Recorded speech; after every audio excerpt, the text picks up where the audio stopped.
to start with this new edition of MIAW. And thanks a lot to our guest.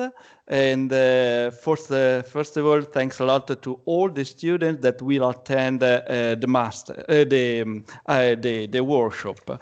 This afternoon, the idea is to organize this afternoon to enter in the main issues, in the main topics that MIAW will be focused on.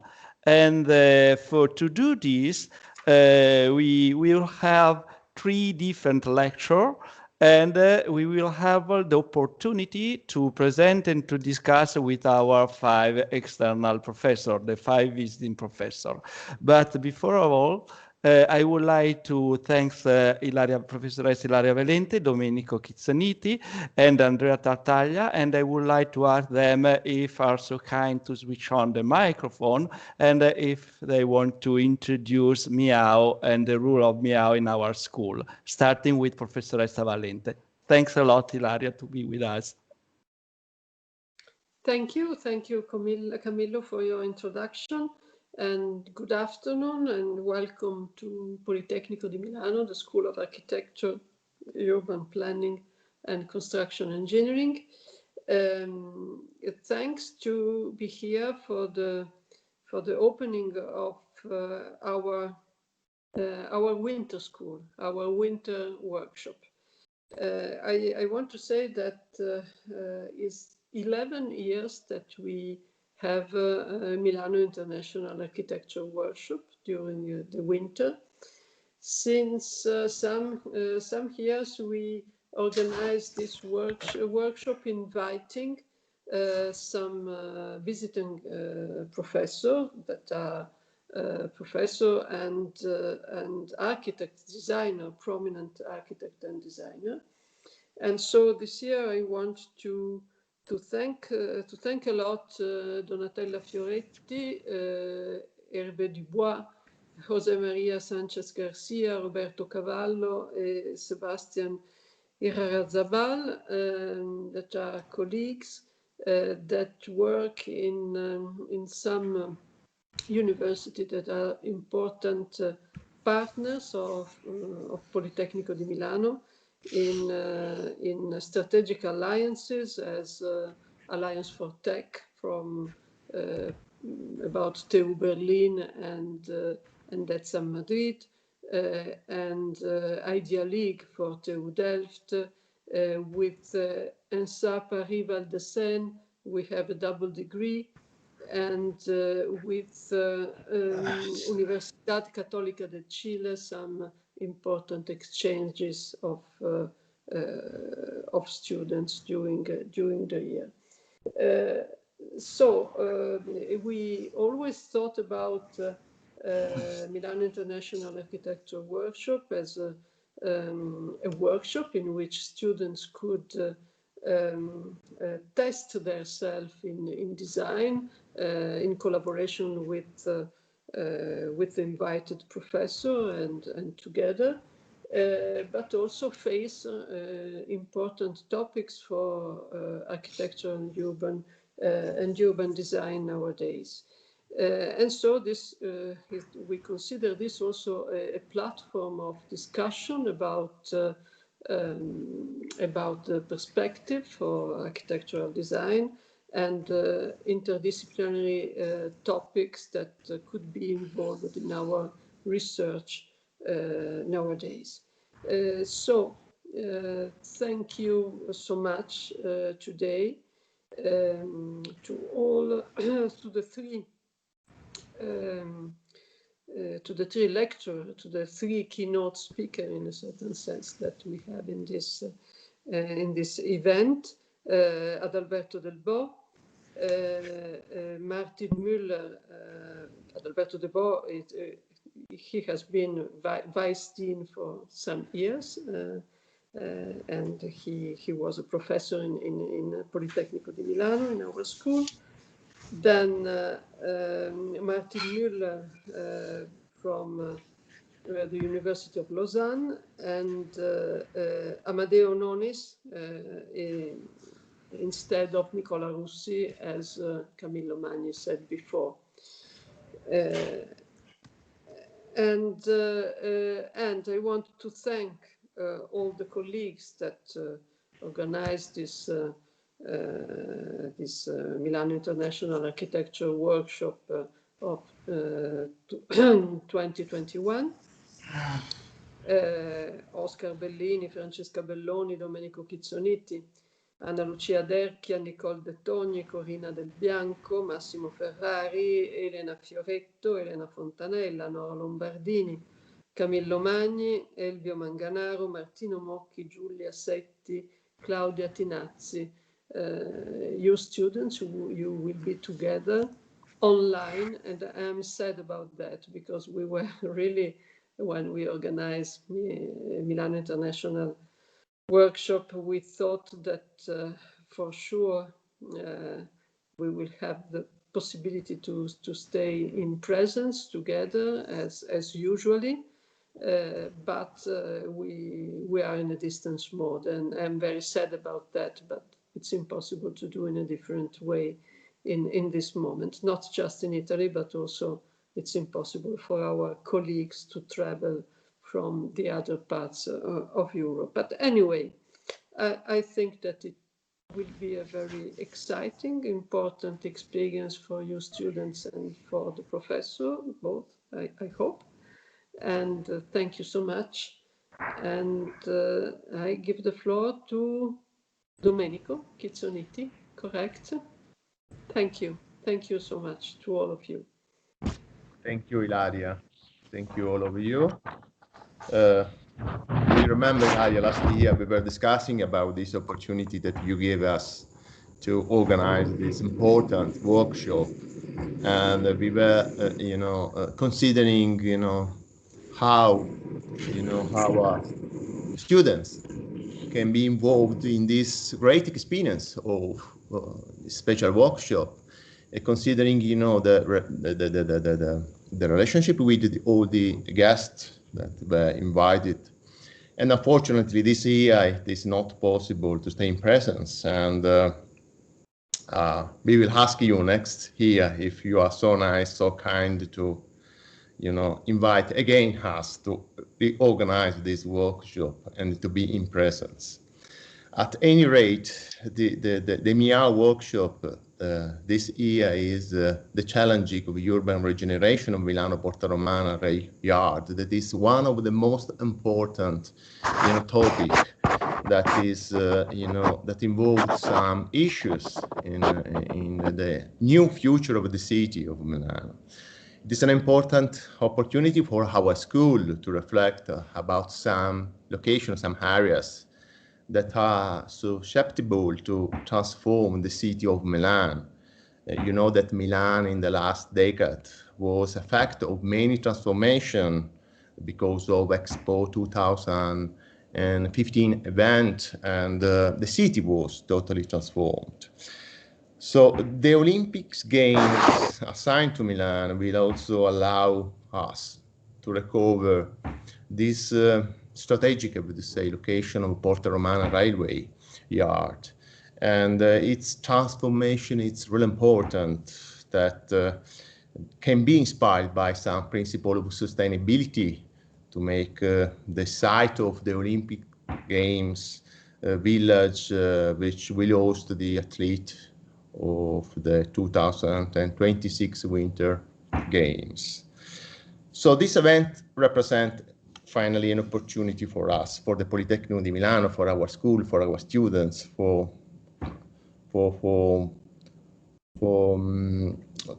offer a kind of contribution through this work to a reflection how this important part of the city is being transformed. So I would say that we won't expect some kind of professional project work. Nor do we expect a job that can compare with the expectation of the public administration itself. What we expect are finally ideas to improve the debate of the different operators that provide to a better definition of these specific case studies. So that's, I I'm trying to push, this idea of working and feeling free to define, some experimentation in the middle of this area. And I would like even to say thank you to all the organizers, all the staff that is coordinated by Camillo Magni that was mentioned right now by our Dean. I would like to thank Roberto Cavallo, Hervé Dubois, Donatella Fioretti, Jose Maria Sanchez Garcia, and Sebastian Irazaval that are, involved in this great experience. And finally, thank you to all the students, because I know that, this experience is not maybe a full, complete experience, but could be at the end of the day, give you the opportunity to work, even if it is by distance, and to experiment some activities in this kind of workshop, in considering, how we can change our behavior during this, time, and how we can demonstrate that working through the architecture is a great opportunity to improve our qualities and, our skills. Thank you to all of the guests today, Adalberto Del Bo, Martin Muller, and De Ononis, and I invite them just to think about how the school can be involved, even in the future maybe, and I'm inviting you to come back and even to judge the result at the end of this experience. So thank you very much, and good work to all of you. I give the floor to Andrea Tartaglia. Thank you, Domenico. Good afternoon, everybody.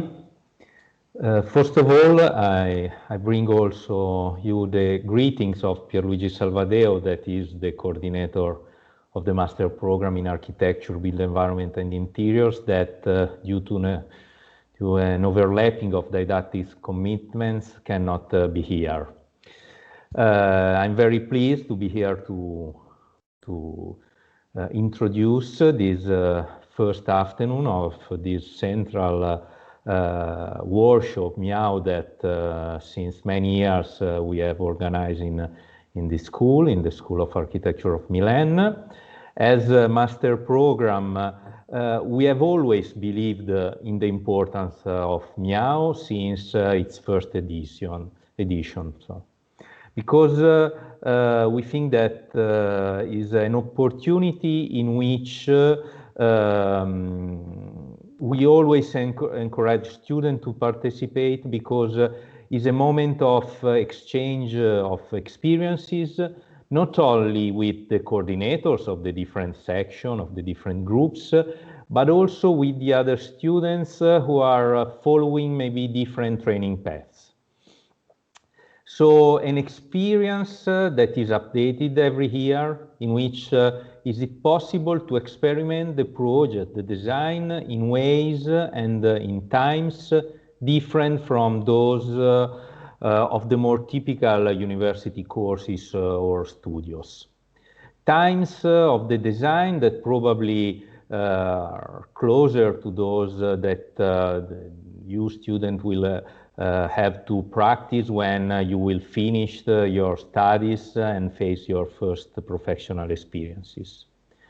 This year, MIAW experience, of course, having to be carried out remotely, will be a little bit different from the previous ones, from the previous edition, but certainly enriching and useful as well from a training point of view for you that you will follow it. These are just a few days, and therefore I suggest to you, students, to live them with intensity, making the most of every moment, of every activity, starting from the lectures of today.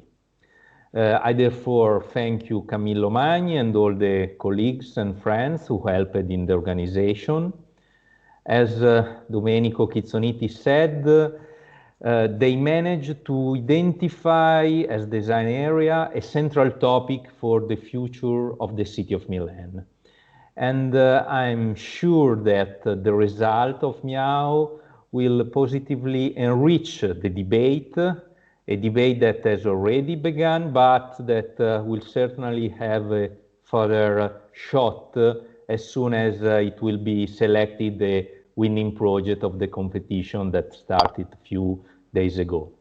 So to conclude, thanks also to all our guests that accepted to share their knowledge with us, and good job to everyone.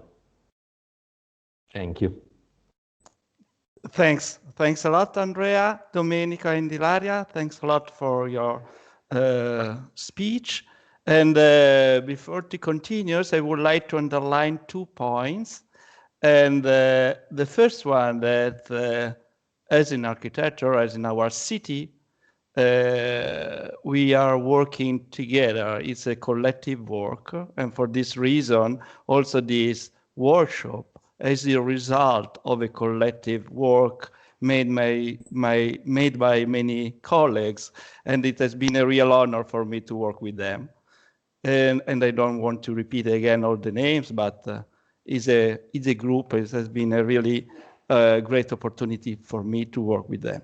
The second point is that I think that as we are going to do in our workshop, the main topic is the Olympic Games, and to transform an event as an opportunity for the city. This is the crucial point. I think that we have to try to do the same, to use the same approach also in the next month, to use this fact that we have to work remotely as an opportunity to find a new way to work together. Again, as usual, to transform a restriction in an opportunity. This is the crucial point of our workshop, talking about the topics, how to transform an event as an opportunity for the city, but also for ourselves, working together remotely as an opportunity to redesign new approach in the teaching. So now we are going to enter in the core of our afternoon, and it will be divided in 4 parts. The first part will be organized to present the site. Then we will have other 3 speeches. The first one by Adalberto Delbo, with the idea to focus our attention on the role of the urban project in the city. Then we will have a second speech, and we will move the topics on our attention on another topic, and focusing our attention on the great event. What does it mean to host for a city a relevant event as Olympic Games? And then the third speech will be focused on how to work into a network, because we are working in a specific site as Porta Romana Rail Yard, but we know that Porta Romana Rail Yard is a part of a complex transport system that is made by 7 different rail yards. So we will try through 3 different lectures to go deeper in the 3 main topics that will characterize our works. So I'm going 1 second to share my screen, if it's possible. Okay. Too difficult, this one? Yeah. To introduce the main topic, Milano Cortina 2026. The main issues is I think that one of the more interesting things of Milano Cortina will be that the place where the Olympic Games will be take place. It's not only one, but it will be take place in 4 different places: Cortina, Predazzo, Bormio Livigno, and Milan. Are 4 places in different regions, and in each of them there will be done some specific event. Moving our attention in Milan, in the city, in our city, Olympic Games will take place in different places, in different sites, but perhaps the main relevant for us is Porta Romana Real, because there will be inserted a new settlement to host all the Olympic athletics. And the idea for the Olympic Games chief is to design a new urban district that it will be designed to host the people involved in the Olympic Games, but at the end also to design a new neighborhood for the city. So we thought that this would be a real interesting opportunity for us, for our university, to reflect on a so relevant event for our city. And only 2 more things that I think they could be interesting to reflect on it. 2 months ago, this place that was a public space has been sold, and now it's not a public space. It's a new fondo, a new enterprise by this place with 108 million euro, and has been by Fondo Porta Romana, that is made by 3 different enterprises: Confivio, Prada Holding, and Coima. And this is talking about also not to move our attention in the political aspect that for me are not interesting at all, but it's interesting to underline that the city now is discussing the contemporary debate is on this place. And for example, what happened in a project, for example, in Piazza Trento, that is a site closer to the north border of Porta Romana Rayard, has been redefined considering what is happening in this area. So I think that for our students and for our school is very interesting to discuss in this moment on this space. Now I continue to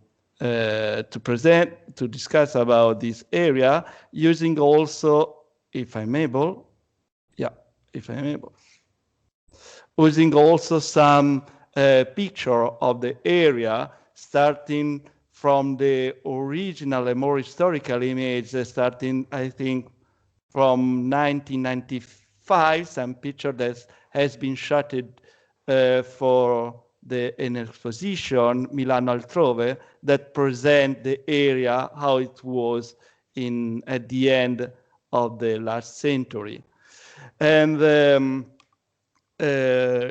we decided that this reflection for our school will be better if we would be able to invite some external professor, some visiting professor, and we decided to do that with the help of Roberto Cavalli, Hervé Dubois, Donatella Fioretti, Jose Maria Sanchez Garcia, and Sebastian Irazaval. Why? Because since 10 years ago, perhaps more and more, in our Polytechnic, there is a strong approach to open our university, our school, to the foreign professor to enforce the contemporary criticism, the contemporary debate on architecture. And I would like to ask to our guests if they they are so kind to switch on the microphone and to switch on also the screen, the camera. And perhaps I would like to ask them if are so kind to spend a few words to present themselves, perhaps starting from Roberto Cavallo, that is associate professor from the TU Delft University. I'm going to stop to show the picture, and I'm going to stop to share the screen. Roberto. Yes, thank you very much, Camillo, for giving me the word. Thank you all for inviting me to this workshop. It's very challenging, very interesting. And also thanks for all the organizers, materials, topic, but also intentions are looking very good so far.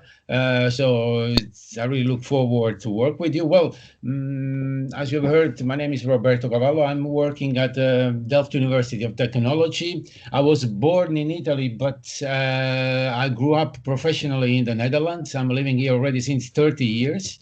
I have a small office in Amsterdam, and I worked. I had all kind of tasks at university, up to being the Vice Dean of Education for 5 years. And to me, the fact of being challenged by this project is quite a peculiar one.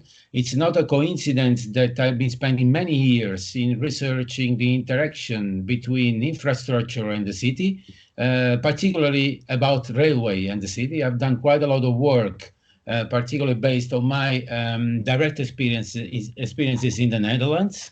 So in my repertoire, I've done quite a number of projects also that are connected with this topic. So I hope to bring you also another kind of conveyor of experience out of my perspective for this workshop.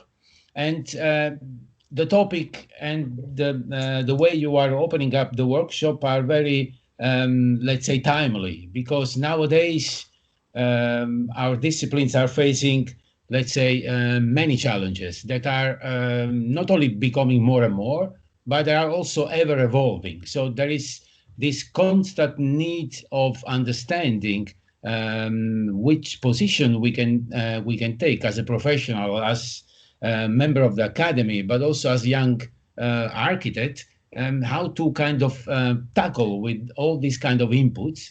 And this is becoming also very much important in the way we grow up as in our profession. Why? Because there is more and more necessity of getting grip on interdisciplinarity, and that's of course a very used word nowadays. But for us, it's very important to understand by means of which tools, by means of which acts we can contribute to enclose and to reach out to those other disciplines.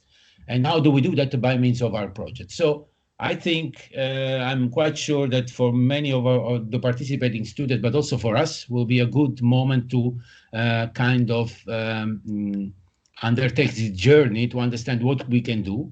And of course, the ground offered by this workshop is very fertile to proceed in this direction. So I really look forward to collaborate with you. And well, I just leave the floor to the other colleagues to go on with the presentation. Thanks a lot, Camilo, and thanks to the other one, and thanks to all, to complete audience. I see 164 people in this meeting, so I'm quite impressed. Okay, thanks. Thanks a lot, Roberto. Hervé Dubois, that has been is a visiting professor that teach a lot in Polytechnico. So we a lot of students, I think, that know what are you doing here in our university.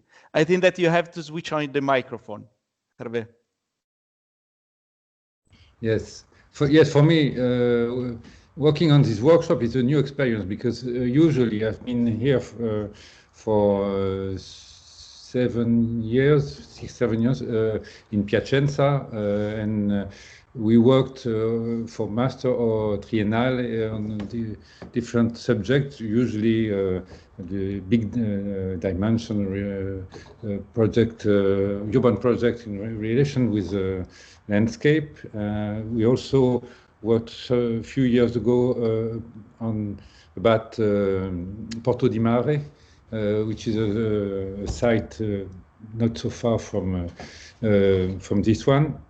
And I'm really interested to see how this condition of quick and intensive work can be useful to make appear proposals with, in fact, a lot of students. And the problem is how to work together, how to organize reflection, and to show it. I think it's really a good, interesting challenge. To present me, I'm French. I'm working right now in School of Paris Val de Seine in Paris. Before I was in Marseille. We began exchange when I was in Marseille, and I'm working also as an architect. We built some things around in Paris in some new quarters, and so we were quite interested to see how the urban condition, especially, for instance, linked to urban projects of Port-Zampar near Masséna, was a possibility for making relation between architecture and urbanity and the city. And the problem of public space for me is really now there's the first thing I'm interested in, because I think there's a way to give sense to our work, to be precise on the way to reach this kind of problems. From 2008, I'm also architect conseil. I don't know what's the English exact term for the state. I'm working in Guyana, French Guyana in South America, and this work is giving advices about public projects, and so this condition of general interest of architecture is for me one of the most important subject, and maybe in this through this project we can reach this kind of problems, I think. Thanks a lot, Hervé.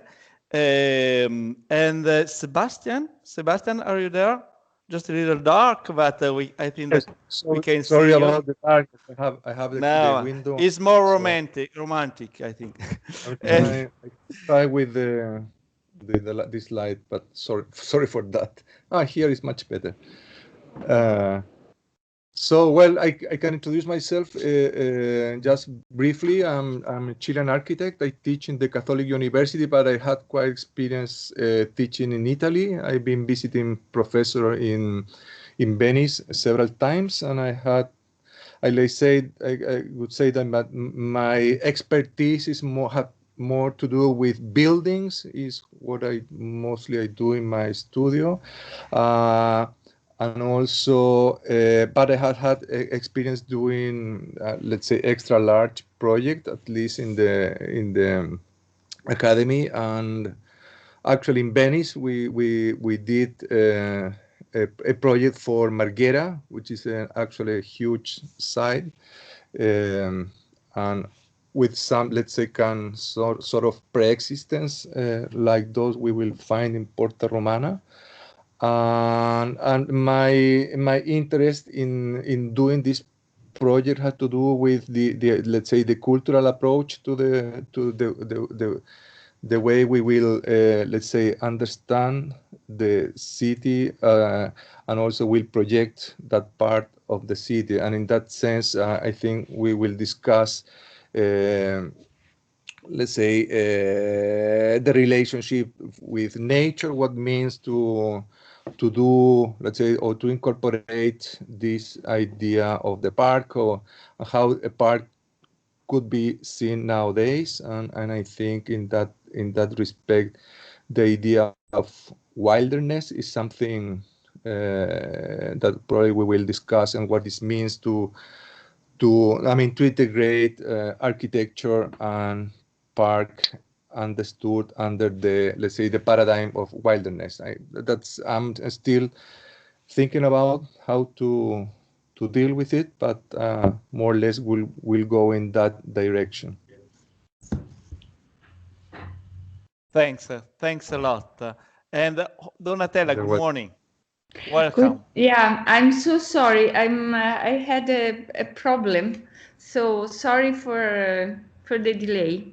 No, we just start. Don't worry. It's a real pleasure to host you and Donatella. We just starting now presenting the visiting professor, and I asked to spend a few words if you wanted to present yourself to all the students. Okay, so my name is Donatella Fioretti. I'm Italian, as you can imagine, as you can understand from my name. I study in Venice at the UAV, Istituto Universitario di Architettura, and I came to Berlin. So first I worked for Peter Zumthor in Switzerland, and now I'm, just a moment, that is my cat.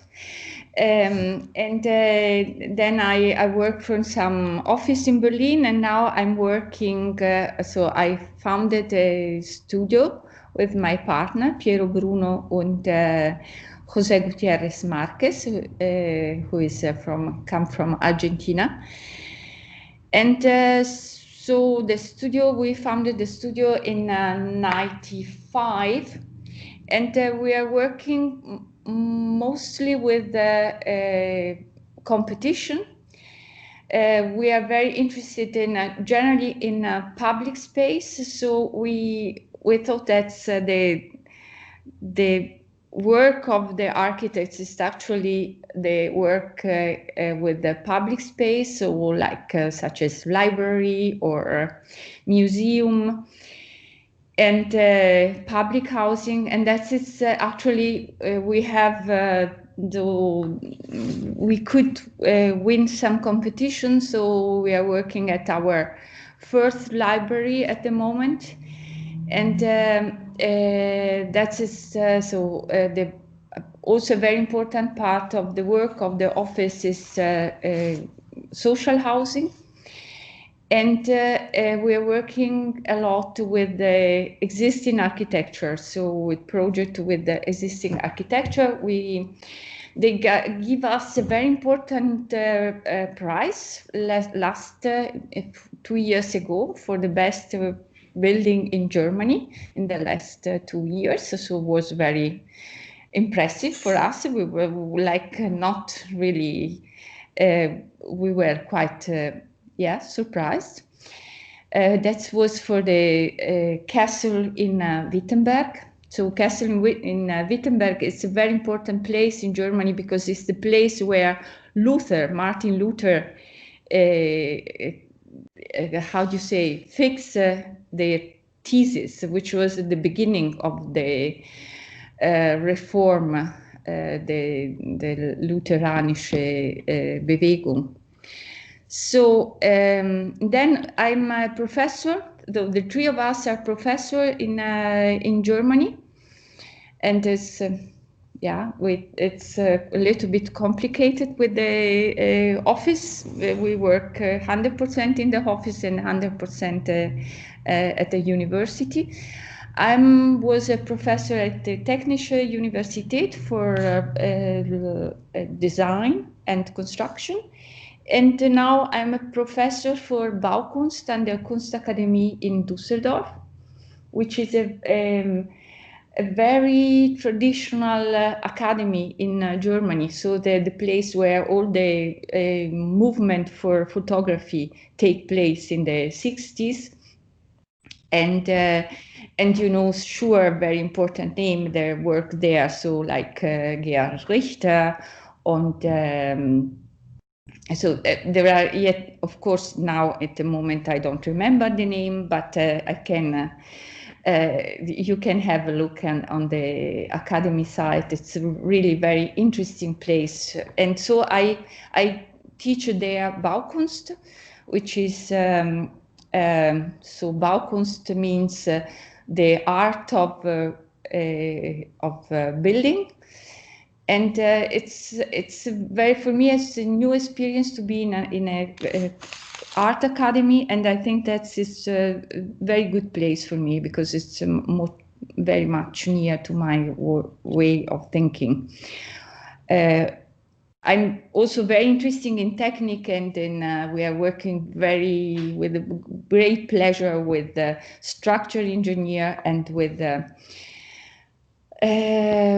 all the kind of consulting. So I don't despise technique, but I think that's architecture has a very humanistic part in it, and so it's very important not to consider architecture like a technique. But so I think I talk too much. I'm very happy to be here in this course with these fantastic colleagues, and so that's it. Thanks a lot, Donatella. And I want to say also that you have been professor also in the previous edition of MIAW some years ago. Is correct? Yeah. Great experience, yes. And I don't know, Jose Maria Sanchez Garcia is there? Perhaps he will have some problem. Anyway, it doesn't matter. We will present him at the end of the afternoon. So now we are going to enter in the core, and I would like to ask to Francesca Belloni and Anna Lucia Derchia that will present the place where we were going to work. Thanks a lot. Francesca, I think that you will be the first one to start. Thank you. Yes. Thank you, Camillo. Thank you. Good afternoon, everyone. So, a few words to introduce the site presentation and the workshop topics. And I give the floor in a few minutes to Anna Lucia Derchia. As the subtitle of the MIAW highlights, the challenging urban regeneration of Milano Porta Romana rail yard. This is for all of us an important opportunity, starting from a specific site to reflect on the transformation of the entire Milano, as Domenico Chizzoniti and also Camillo Magni said before. Exactly for the reason, the board of MIAW felt it was important to prepare some preliminary materials to support the different sections of the workshop. Historical maps, diagrams, iconographic collection, city plan, and so on.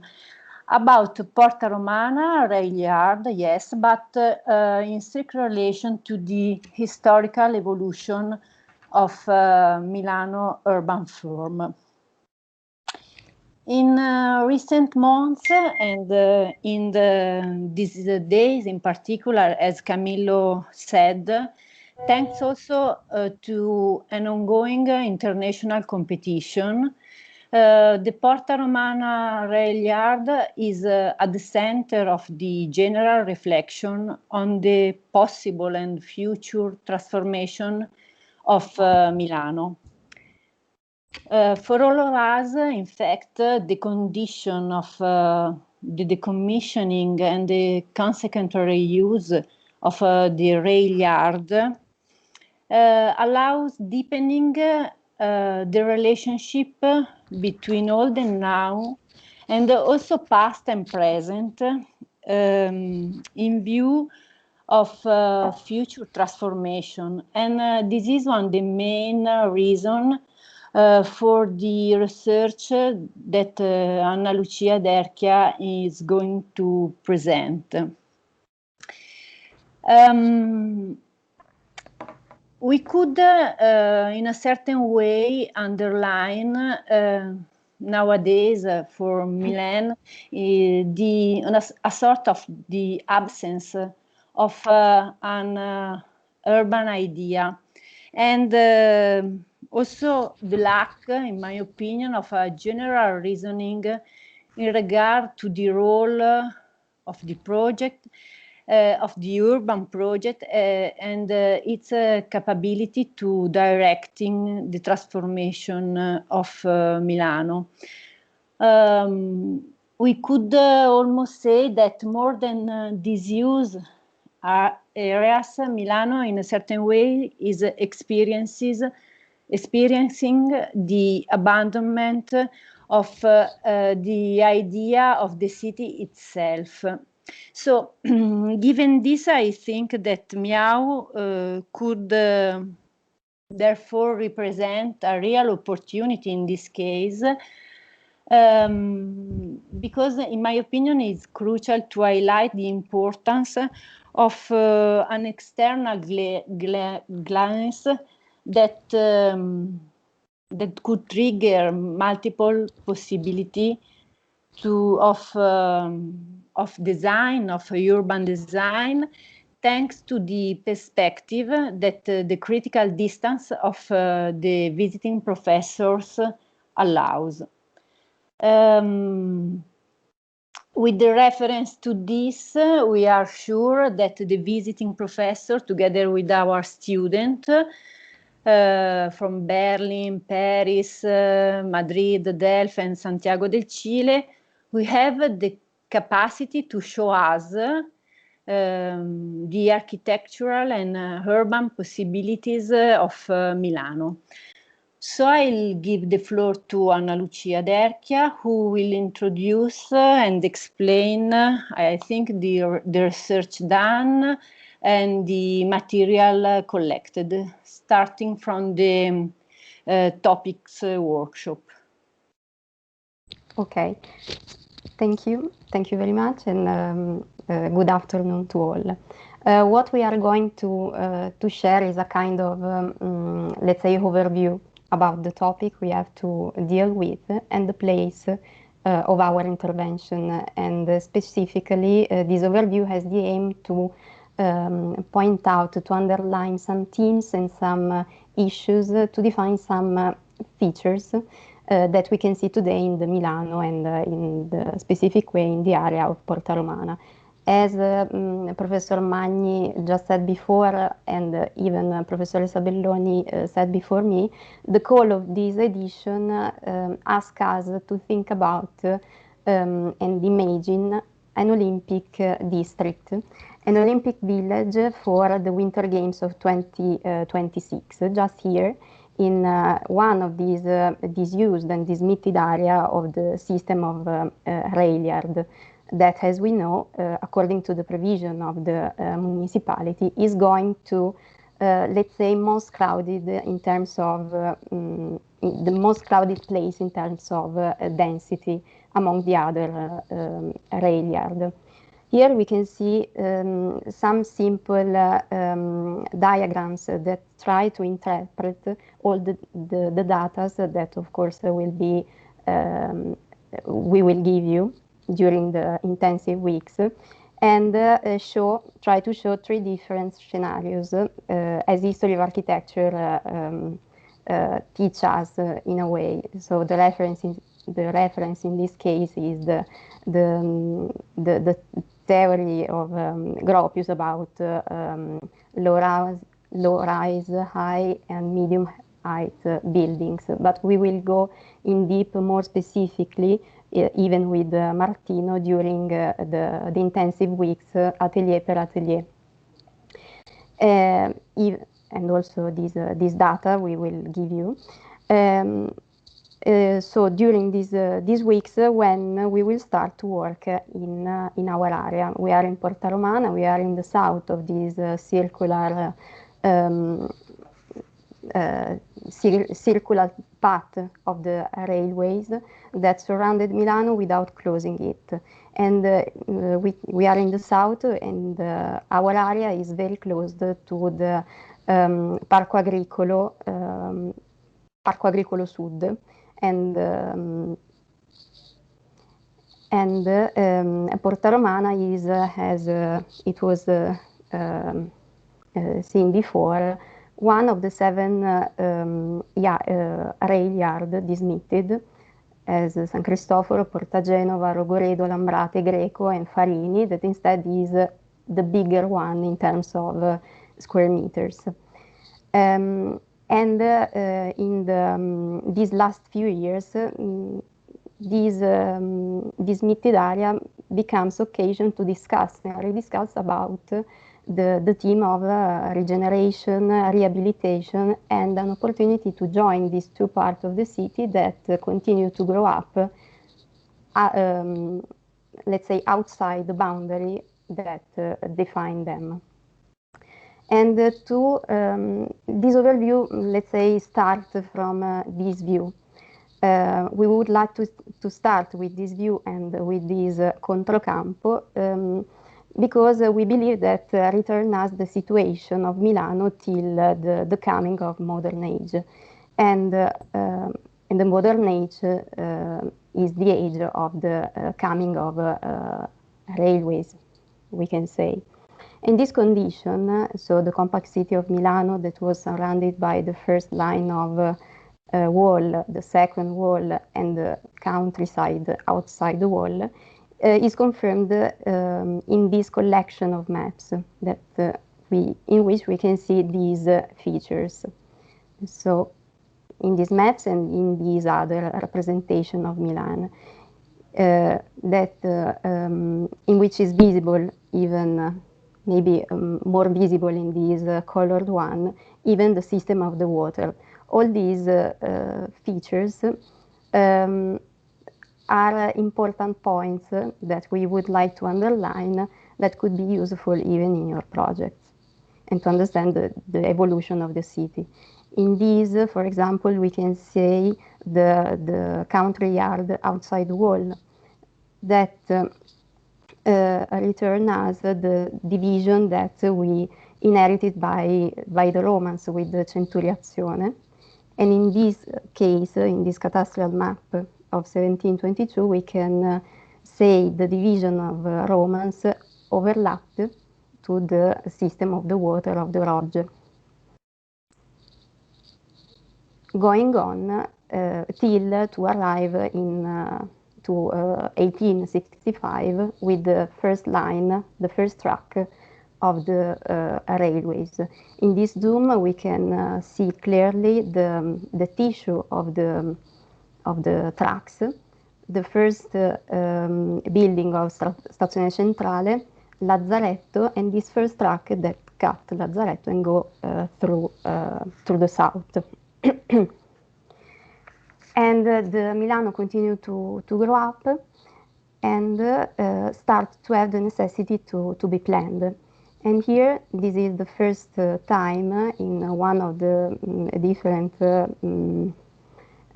version, let's say, of the Piano Beruto, this for 1885, in which appears, let's say, for the first time, the footprint of the Scalo Romana.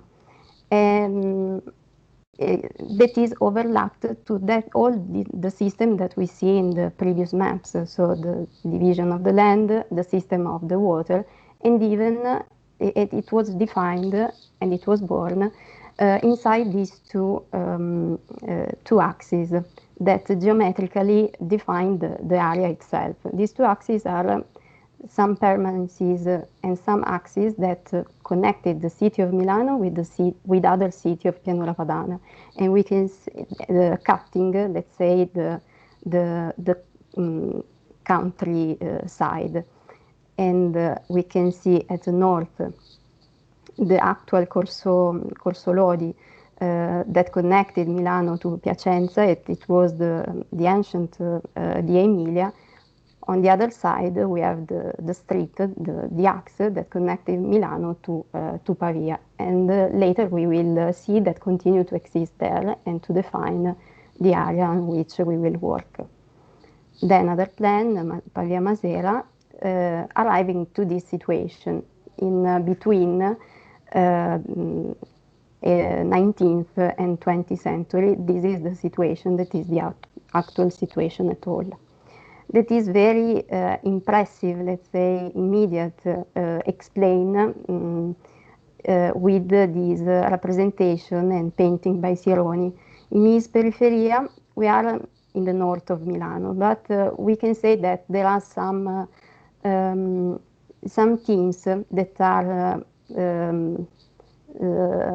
are permanent themes that characterize the city of Milano and the industrialization. So we will see the fabric, the factories, we can see the railways, the tracks of the tram, the simini, and so the smokestocks, and to go more in deep in our area, we can say that the same in ongoing new landscape, it start to be fixed thanks to the work of Umberto Boccioni.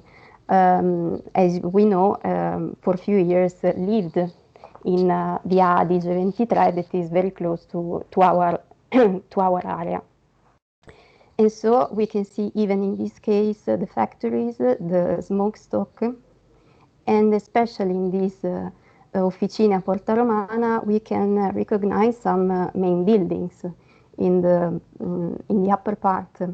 On the left, we can recognize Centrale Elettrica, thanks to the windows, but even thanks to the simini that was destroyed and demolished in 50s. We can see Piazza Trento. We can see the construction site of one of the mills that were present and that we'll see later. And even in this other painting, in which the main character is, yes, the mother of Umberto Boccioni, we can see the balcony, we can see the other balcony and the other houses that grew up in that period. Again, simini with fog. Again, thanks to the window, the mills that we saw before in construction, and the construction site of the second mill that we see again later.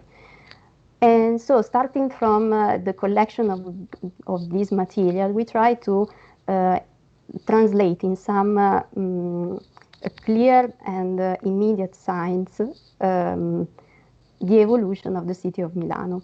And starting from the Catasti Teresiani, we can see the growth of the city itself.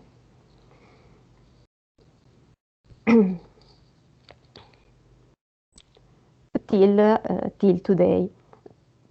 And so today, how is our place? We can say that is well connected to the system of Milano, thanks to the metro, the yellow line, Metro 3, that in a sense confirmed the axis of ancient communication line, let's say. But the site is like this, is a huge space in which continue to exist a track that continue to, we have to maintain even in our project, because connected the two stations of Romolo and Milano Forlanini, but is a big closed space inside the wall. And about this theme of the boundary and what happened inside and what happened outside, 3 years ago, thanks to the Fondazione AEM, there was a study about this, and let's say a photographical campaign that finished, let's say, in an exhibition, gli scali ferroviari di Milano, oggi prima di domani. And work on the inside, so on the interiors of this boundary, Francesco Radino. Instead, about the outside and the exterior part, work Marco Introini. That highlighted, underlined which are the contests and which are the building, the main building on which even maybe our project has to face to. And so Centrale M, Piazza Trento, Stazione di Porta Romana, Corso Lodi, ex Tecnomasio, that today is a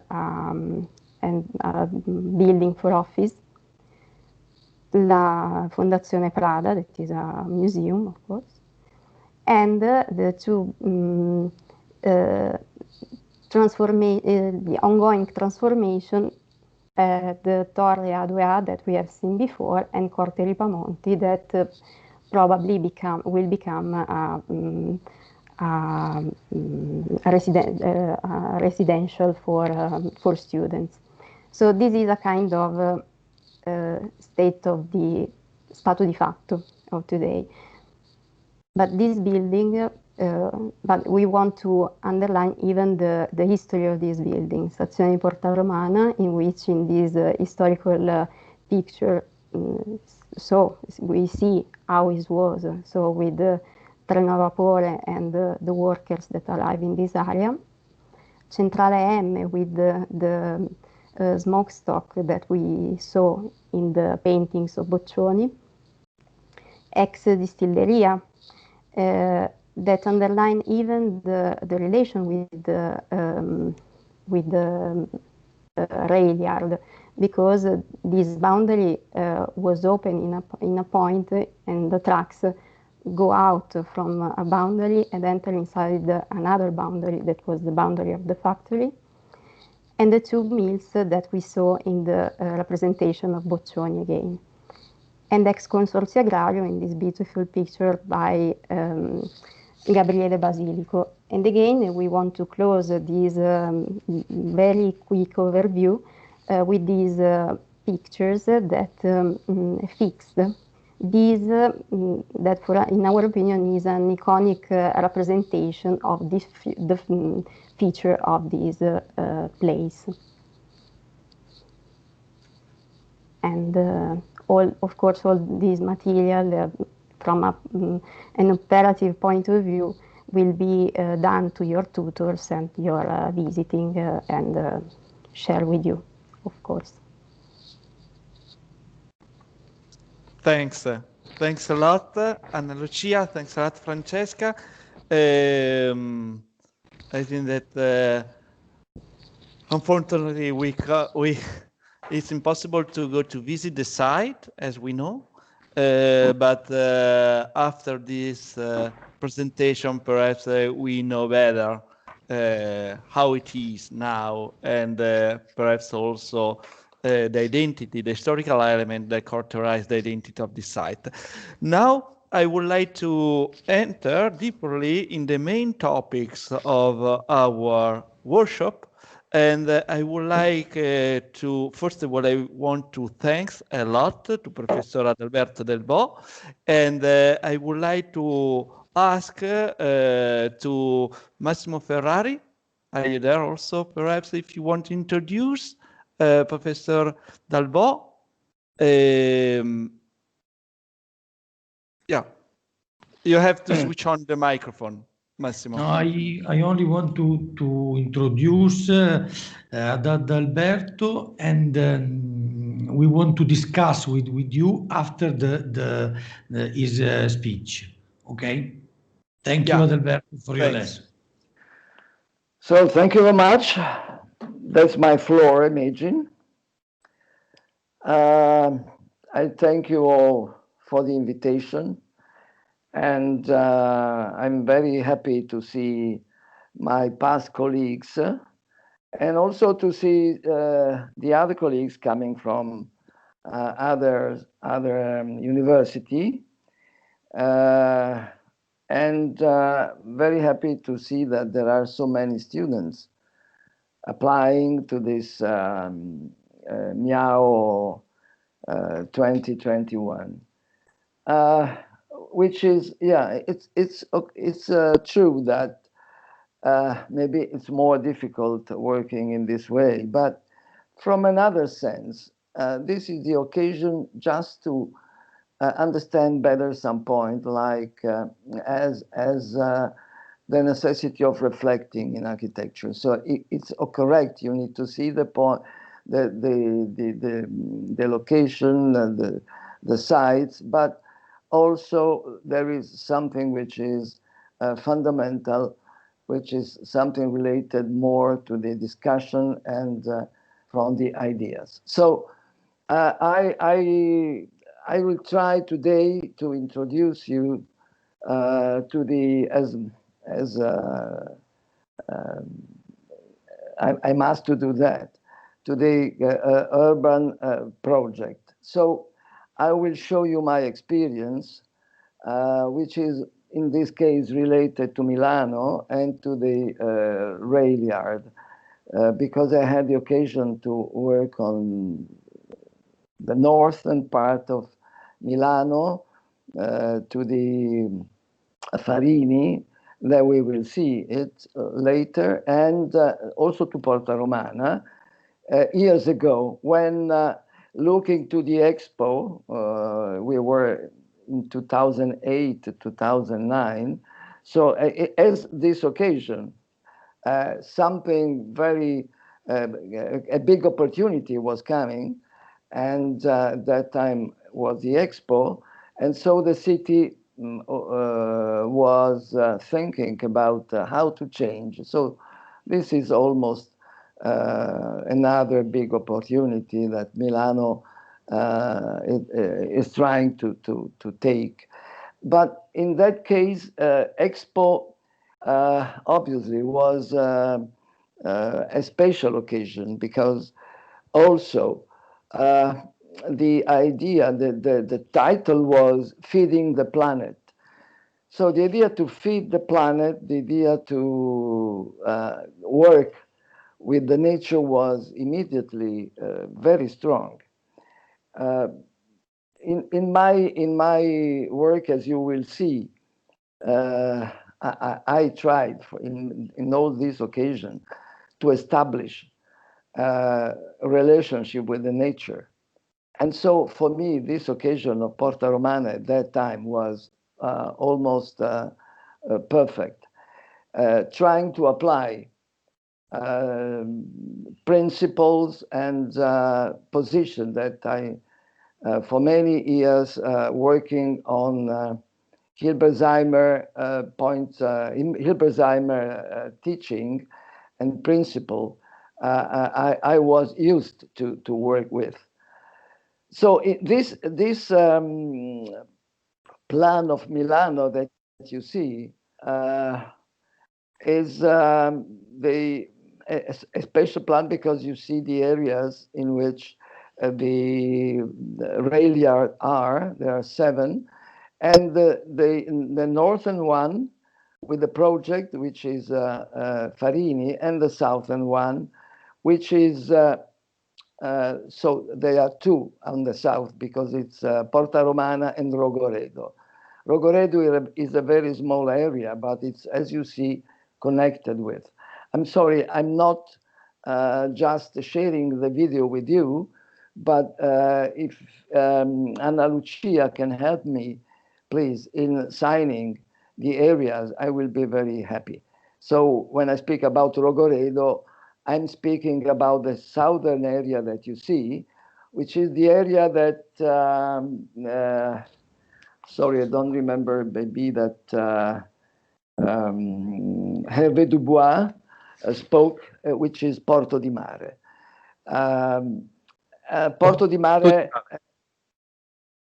it's okay? Yeah. So Porto di Mare, it's a very strange name for an area in Milano, because, does it mean port of a sea? And in Milano, we have a lot of things, but just the sea, it's not possible to find. We can look to the Alps, but to the water, we are a water city, as we will see, but we have no relationship with. But that's the point. Starting from the beginning of the 12th century, the idea was, it has been a very good idea to connect Milano with Venice through canals. And so it happened that they started this very, very big opera, but, big enterprise. But then they decided not to go on, leaving signs of that. But it's interesting that 10 years ago, the idea to connect Milano with the sea is coming again. And so there are studies about this fact. So Porto di Mare, maybe that in the future will really become something real. So we connected this project. So there are three areas: Porta Romana, Porto di Mare, and then Rogoredo all together, because they are really a close part of the city. I'm sorry, I cannot see perfectly, but I know very well the situation. As you see, this map of Milano is a map in which there is also the countryside on the south part, and in the middle, in the central part of the city, you see some signs. These signs, in a certain way, are the traces of history, because is overlapped the traces of the Piano Napoleonico, Napoleon plan, made in the first year of the 19th century. And was the idea to connect the north with the south, cutting the city from, we say, the Sempione part, which is really Napoleon, to the southern part, with the Filaretian Ospedale, which is now the university.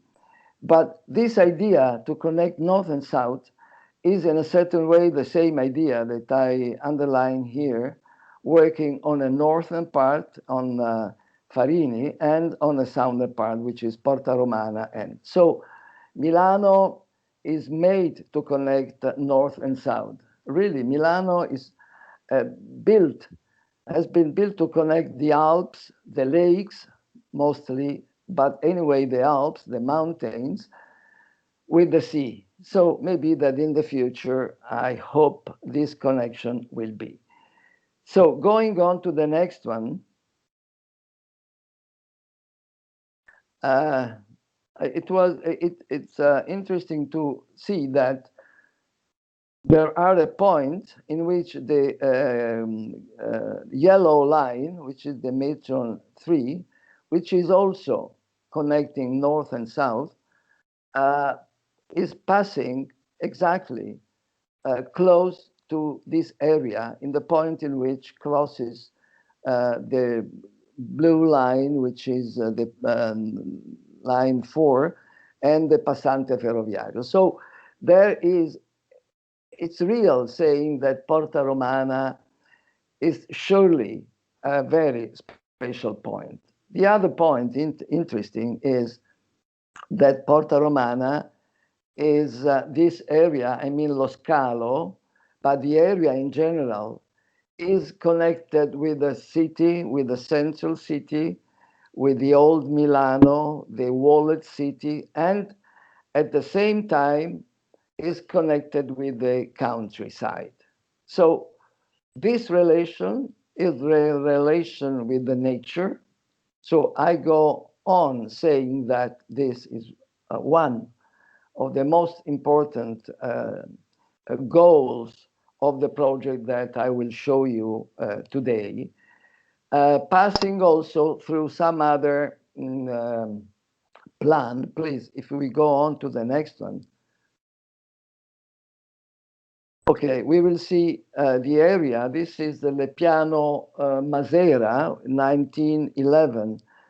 Anna Lucia already had shown this, but it's clear the relationship between the city which is growing and the traces and the form of the countryside division of the soil. So it's something again overlapping. So in Milan, it's a special area, this one. I mean, I'm speaking about the area which is south, the railway. Because just for the interest having in the relationship with the nature, the decision was not only to work on exactly the area of the rail yard, but to look to the city as a whole and to look especially to the part which is going close to the external part to the area, which are mainly the south area, which is a very also impressive part. So if we go to the next one again,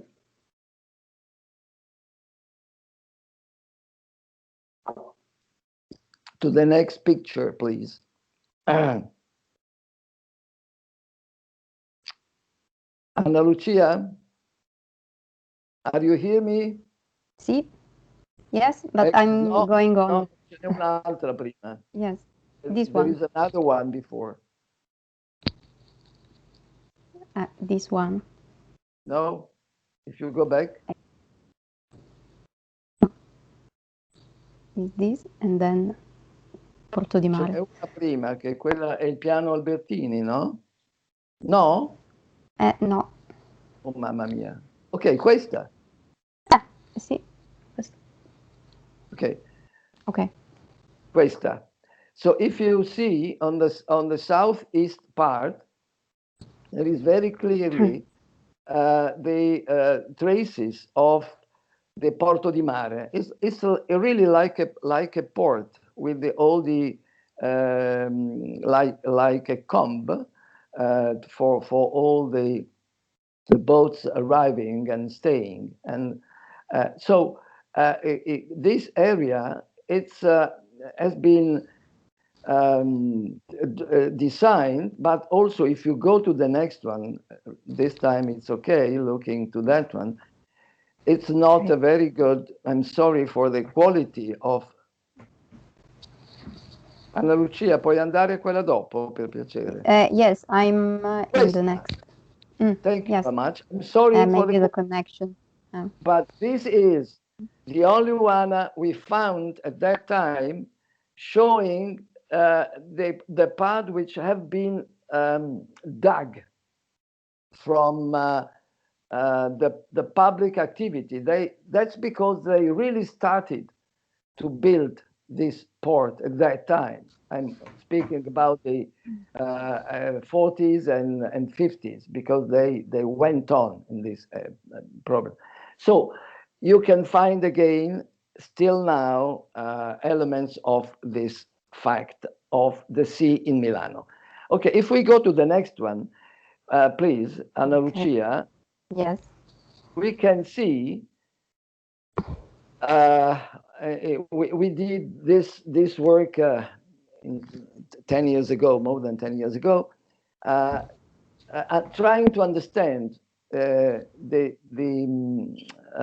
presence of the water in this south area. We know that Milano is built on a very special soil, kind of soil, because half of Milano in the north is normal soil, we could say, but the other one on the south, it's really full of water, and there are some special natural sources because the water is coming out naturally in some period, maybe from April to May.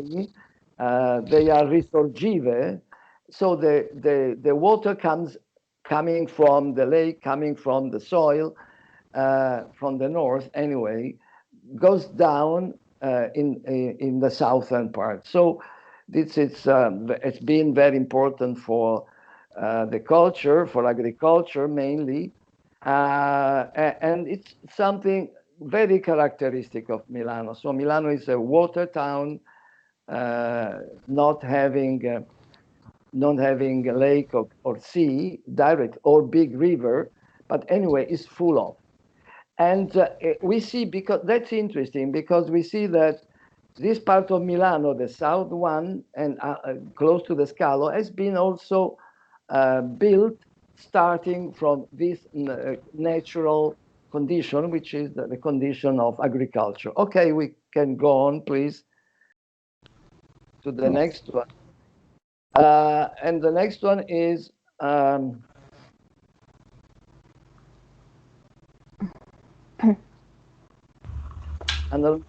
thank you very yes, much. arrive. Yeah, sorry. In this, it's overlapping again what we have seen to the present situation. So if you go, you see that the area, the Scalo, was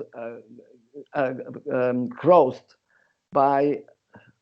No, devi andare indietro. Sì, sì. Grazie. Was crossed by water, and then this is the general situation of this area, and we have to think in the project about this fact, because maybe that water will be part of this area because it's something which is in the nature of this part. Okay, please. We see also another point with this one, which is La Abbazia di Chiaravalle.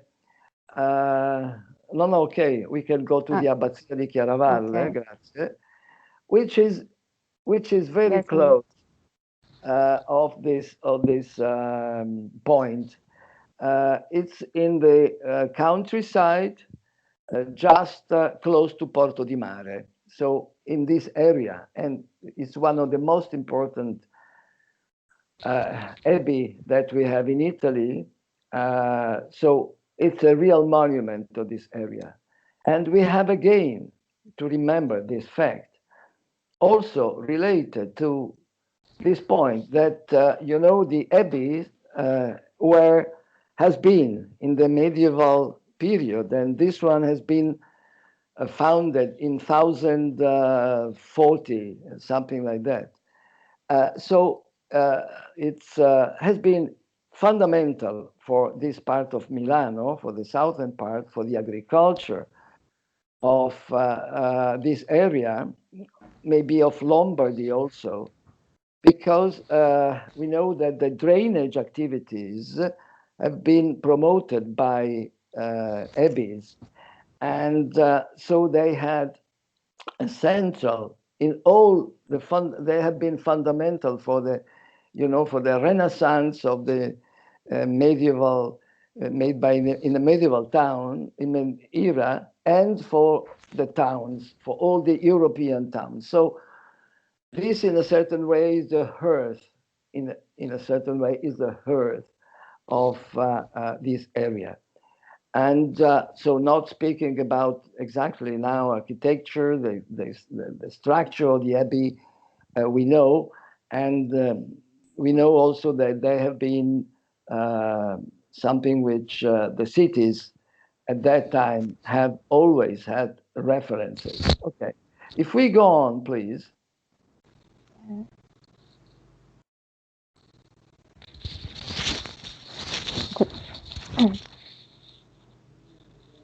He's coming. We see, thank you. We see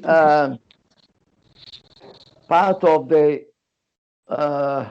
analysis that we made at that time, and maybe that if it's useful for you, I'll be very happy to share this work. But what is interesting? It's interesting related to the presence of industries we know, of also residential parts, offices maybe, but it's interesting looking that important public buildings are here. And I'm speaking about the public dormitory, which is number 10. It's the public, it's still, but it's an old institution, is this one.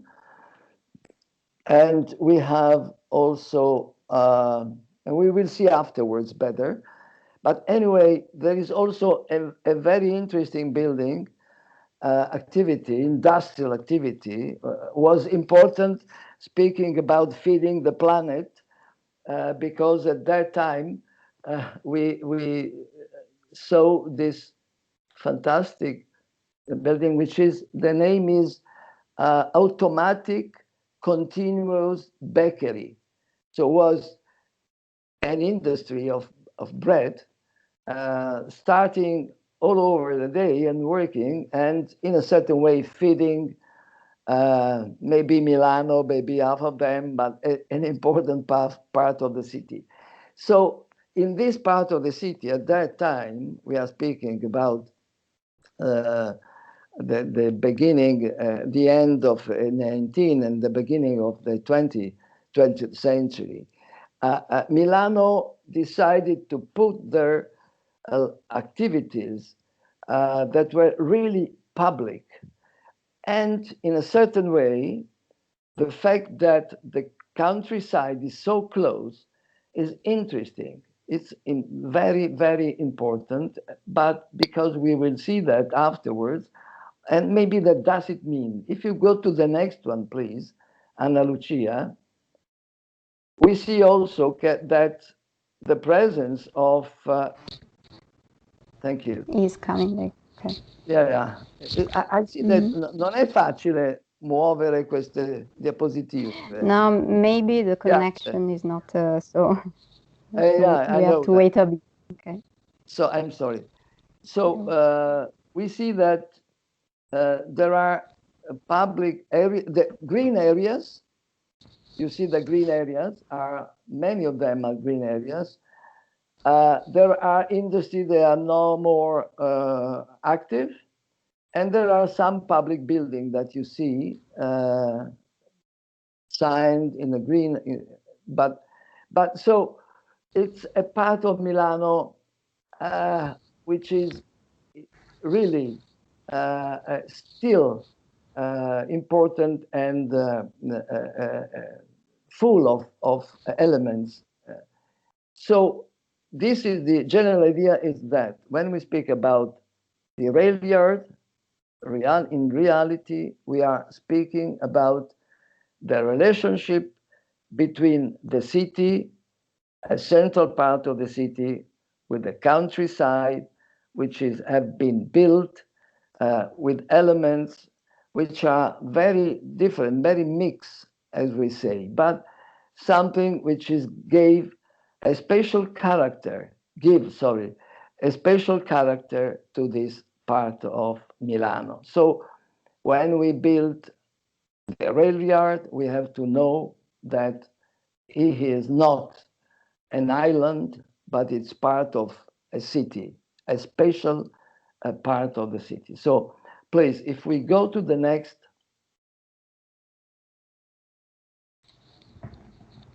We see the most important building that I underline, and the green areas. Again, Anna Lucia, possiamo andare avanti. So, sorry, if you go back, sorry, Anna Lucia, because this is very clear, the fact that this area is about 1 kilometer, the railroad. And if you go on the other side, and 1 kilometer is the distance between the southern part of the railroad area and the countryside. And when we say countryside, we really say something which is, there are cultivated fields. So it's really that. Okay, if you go on, thank you. You're welcome.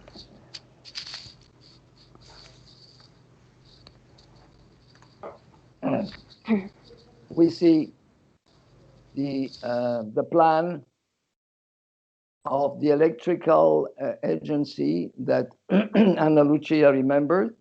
On the left, you see where it is into the railroad rail yard area. Okay, thank you. We go to the next one. This is the panificio, the continuous bakery, which is no more working, but it's very significant. It's still existing. It's now is museum or something else, but it's an important building. Then going on again, we will see the dormitory, which is still working as this structure. There are many others in Milano, but for many years, it has been the biggest, the most important. Okay. So this is, in a certain way, I try to underline some special references, or that we, at that time, 10 years ago, intended as important. And now we will see the some graduation project. If you go on, please. These are the three, these are a project on the area, on the Scalo, and on the Porto di Mare. And if you see the one on the area of the rail yard, you see that the idea was to extend the project to the country, to reach the country, to connect in a very clear way the countryside with the center of Milano. This has been made using the green area existing, trying to connect other areas, and also the idea was to come si dice, per favorire, to foster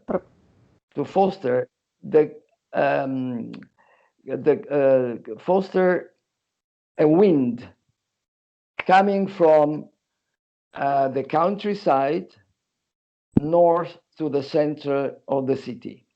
So you know, Milano, as all the cities, but Milano is especially, because it's lacking of green areas, it's what they say, the heat island. It's in Italian we say un'isola di calore. And speaking about the necessity that we have, and that we starting understanding 15 years ago, speaking about generally sustainability, but the word was very large. And speaking about cities, the fact to try to diminish the heat, it's central.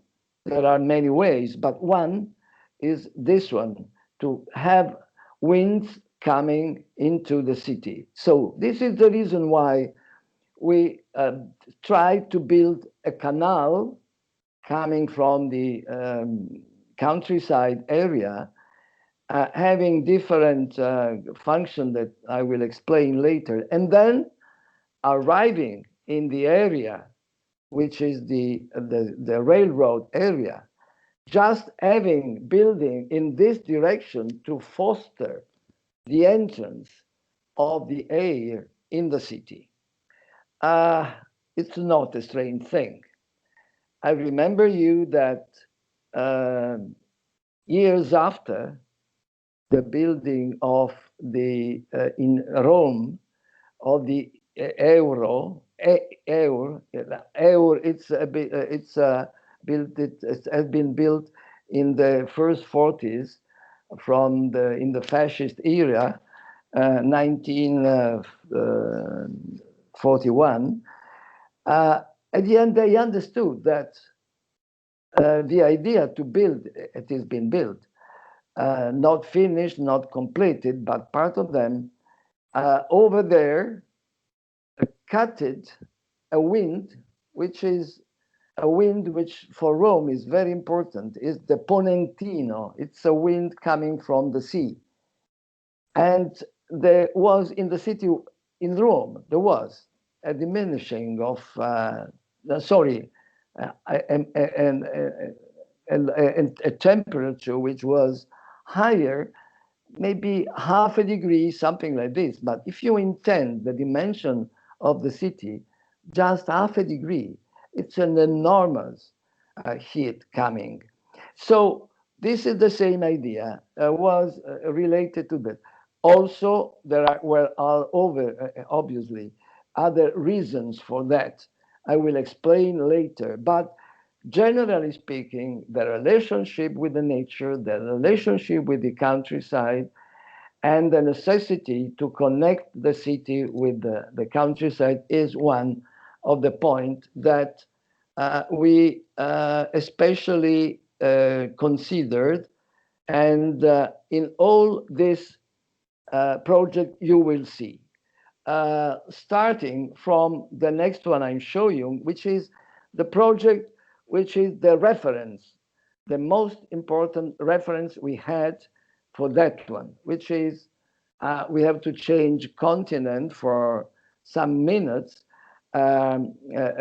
transferring ourselves in Detroit, in Michigan. This is the project that Ludwig Hilberseimer and Miss van der Rohe built in 1956, 1972.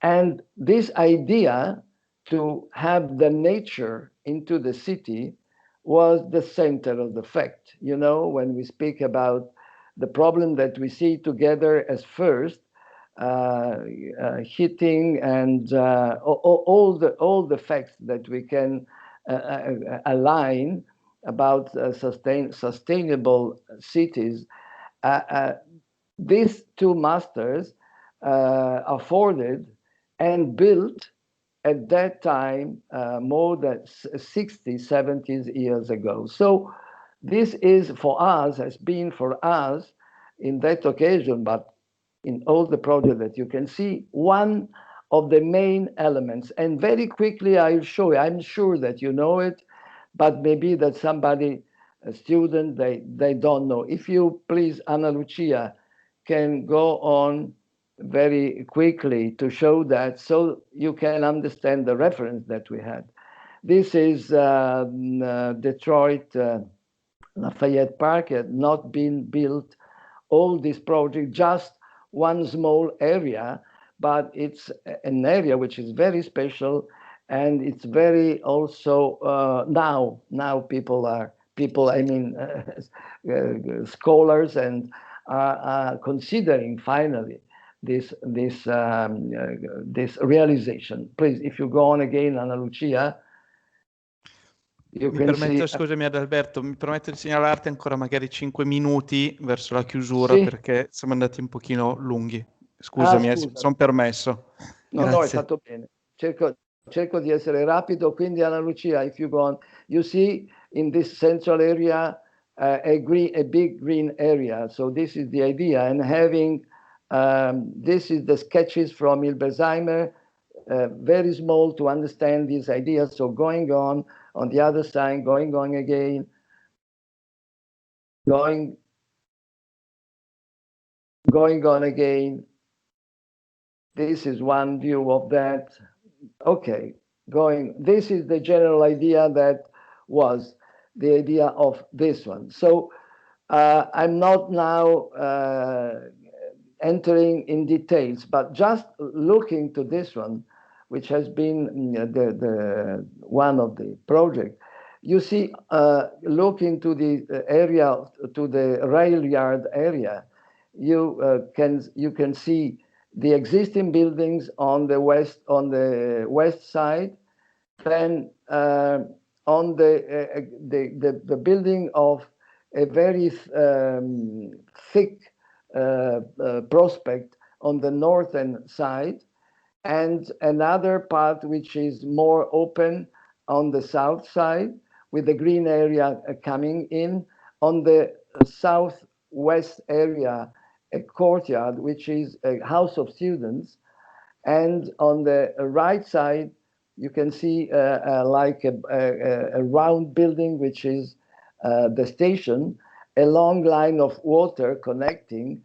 And then on the east side, the high-rise area with high-rise building, because at that time, the cube meters, the volumes were really very high, and two towers which are in the main point, which is the big piazza, in which there is also the metro, and which is the really important connection with the city. So going on again, please. We can see some of the picture. It's not important now, we have to close, but anyway, this is on the right side, you see the volumes, and the other volumes, we are very low and other very high.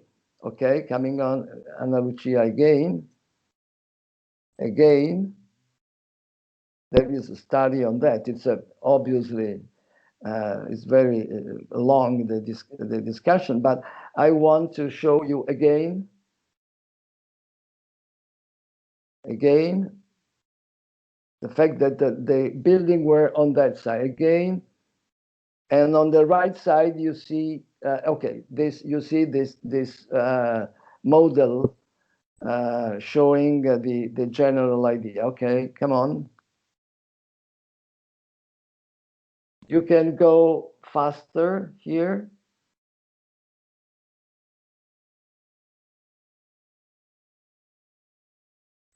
This is Porto di Mare, maybe some minutes again on this, which is the area on the south.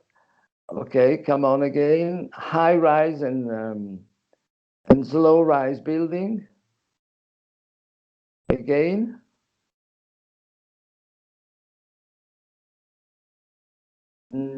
Okay, this, if you can go back a little bit to another one, back. Dietro ancora di una, per piacere. Ok, un'altra ancora.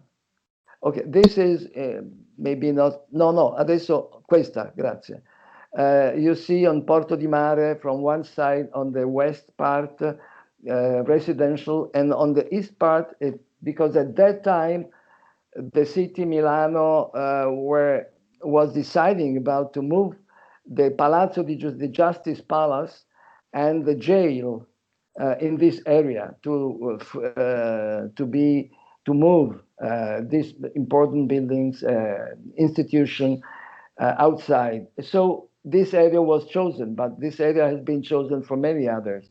But was here interesting for this graduation project, the idea to work with the public and important buildings. This is something related to this tradition also, and to other parts which are more related to residential parts. Okay, go on, and we are close. This is Justice Palace and other. The students, they worked on it with different ideas, but the idea was to have high-rise building and parks. This was, and also having part which is low-rise building. Come on, yes, Anna Lucia, if you are. Now is Milano Bovisa. Someone.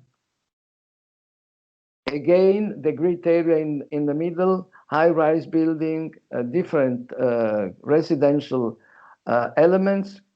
Come on, I'm sorry I have to be very quick. Just ideas of the city And also in this area on the northern side, they trying to find in the industrial city the way to change, promoting connections with great green area. Again, it's always the same ideas. Okay, thank you very much.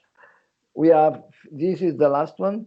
This is the project that we made for Farini rail yard a few years ago. And in the occasion, I want to remember closing this very short lecture, remembering the figure of Antonio Monestiroli, who for this project, but in general for our school, have been really a great important point of reference. Thank you very much. Thanks a lot, Adalberto. Thanks a lot. Also to remember the figure of Professor Monestiroli. Prego, Massimo. Thank you, Adalberto. I prefer to present, after this lesson, Professor Adalberto Delvaux, with few words. And then I would like to activate a brief discussion with him, even if really Ilaria Valente has already presented him. Adalberto Delvaux was a professor in our school until last year, and he was the vice dean. For us, he's part of the Milan School, and we remember his important studies on Hilberseimer or Miss van der Rohe's urban project, such as Lafayette Park that he showed before. We sent him because his work on Milan in the urban project has been going on for many years, both in research and in project. Many thanks for this lesson that was very precise for the topics that the student will have to face in his workshop. I would like, Adalberto, if you know, I could add a few words to describe, and this is the question for you, the sense of the limit between the city and the countryside in the southern part of Milan. In few words, where does Milan finish, in your opinion? Where is the limit between countryside and the city, compact city? If you think to the northern side of Milano, it's very difficult to understand what's happening because the city in this part, I'm speaking on the north, just changes because becomes something else, then maybe continue. There are also big settlements, speculation settlements, which have no relationship with the city in many cases. So I think that the way in which in the southern part Milano stops in a certain way, it's a very good way, very normal. So because the city is something also very hard, and this relationship is very clear. If you go in this area outside, if you walk there, you understand immediately that the city is something else and the countryside is the nature. So I appreciate very much this way. But the point is now for Milano to try to push the nature into the city. This is the point, most important. And if we think to this fact, we understand that easily. We like very much to have a park in the city. So it's like, that's the same thing. This is the nature and this is the city. These are the buildings. These are the place in which people they live, and the other part is a part in places in which, okay, the peoples continue or they live, but in another way. So in this confrontation, which is the old confrontation that we see in the picture related to the city of the Renaissance or the Middle Age too, we see that this relationship is very clear. There are two different elements. They are part of the real paesaggio, or the real situation. That so the city has to be the city, and the nature has to be the nature. Thank you. I'm not sure to have said, but it's possible. It's important to recognize the elements. This is the point. If you have something which is part of this one and part of the other, part is black and part is white, you cannot not understand. But to have real natural areas in the city is very important. And Lafayette Park is one example of that, because it was a part totally built, and they changed the idea. And people, they are very, very happy to stay there. Thank you. Elvio, do you want to say? Thank you, Adalberto. And Camillo, have we got some time or just for a little question? A very little question, yeah. So not a little question, just a statement, Professor Adalberto Del Bo, because I think that 10 years have passed since the first accordo di programma between the municipality of Milan, the Lombardy region, and the railways. And so various proposals have been made, but perhaps what has been missing in the recent years has been a global vision of the railway areas, and not only a functional strategy, but also according to a precise idea of the city, even a formal idea of the city. And perhaps today we have see an idea of the city, okay, and a global idea of the city. So thank you very much. May I say one thing? This is really the task of a university, to give this kind of ideas. And the administration, they need university to go there. So I say that because it's a very good idea you had to work on this area in this moment. I totally agree. Thank you. Thanks a lot, Professor Del Bo. And now I think that it's time for a little break, perhaps a coffee break, 15 minutes, and we will come back here to continue with the other two key lecturers, starting with Martin Müller, introduced by Davide Ponzini and Stefano Di Vita at 10 to 5, 15 minutes break. And in this break, I will put some picture. Okay. Thanks. Thank you.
Good morning, Martin.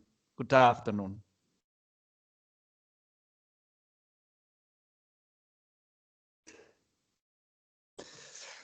Okay, let's start again after our break. And we are going to move in the second lecture. And thanks a lot to Martin Muller to be with us. And thanks a lot to Nicole, Tony that has been a crucial link. And hi, Andrea. Rolando, and I would like to ask to our colleagues Davide Punzini and Stefano Di Vita. I don't know who wants to introduce Martin, and thanks a lot for to be part of our our workshop. Thanks. So thank you, Camillo. I see Martin is online, and I can see his microphone is on, so I believe he can hear us, right? Martin, can you hear us?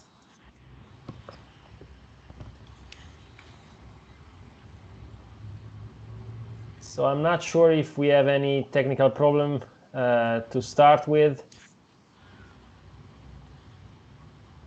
So Martin, if you can... I think that Martin hears us, but Martin, perhaps you have switched off your microphone. Can you check?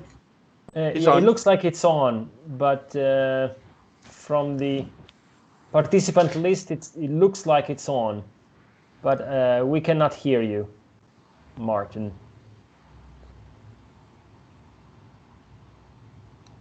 Okay. So let's see. Great, he's going to reconnect, and we are going maybe to give it a minute and let him reconnect. Okay, so in the meanwhile, thank you, Camillo. I could only join on and off this initial kickoff, but the pieces I've seen were great. I'm really excited to be part of this event, and Stefano as well. I think he's online. Hello everyone, and thank you very much also from me. Thank you. Yeah. So I basically will say a few words about Martin as soon as he's joins us, and leave the floor to him. And then Stefano and eventually myself will pose some questions and comments at the end of the Martin's speech. So let us see if it works this time.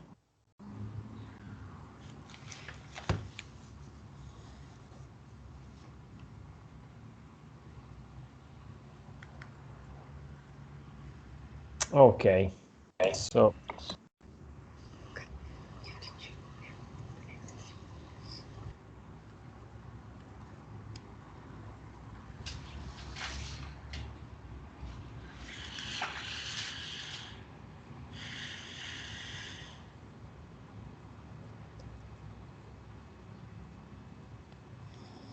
is this better?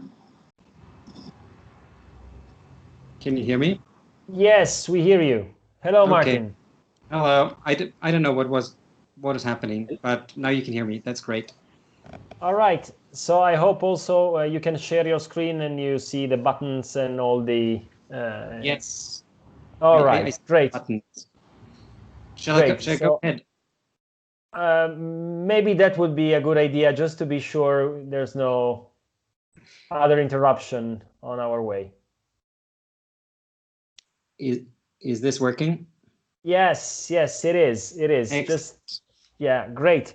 So as I mentioned, I will just say a few words to welcome you and introduce your extraordinary profile to the audience, and then leave the floor to you, and Stefan and I will do our best after your speech to maybe give a comment or steer up the pot with a question or two.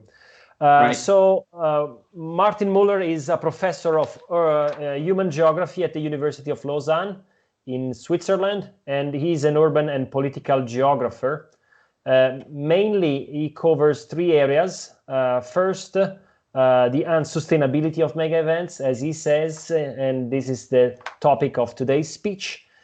Second, he works with cultural flagship projects and global buildings.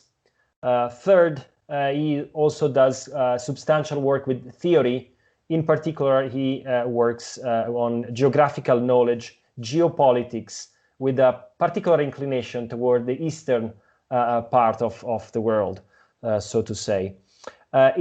He has a strong interest about the urban environment and the built environment, of course, from his perspective.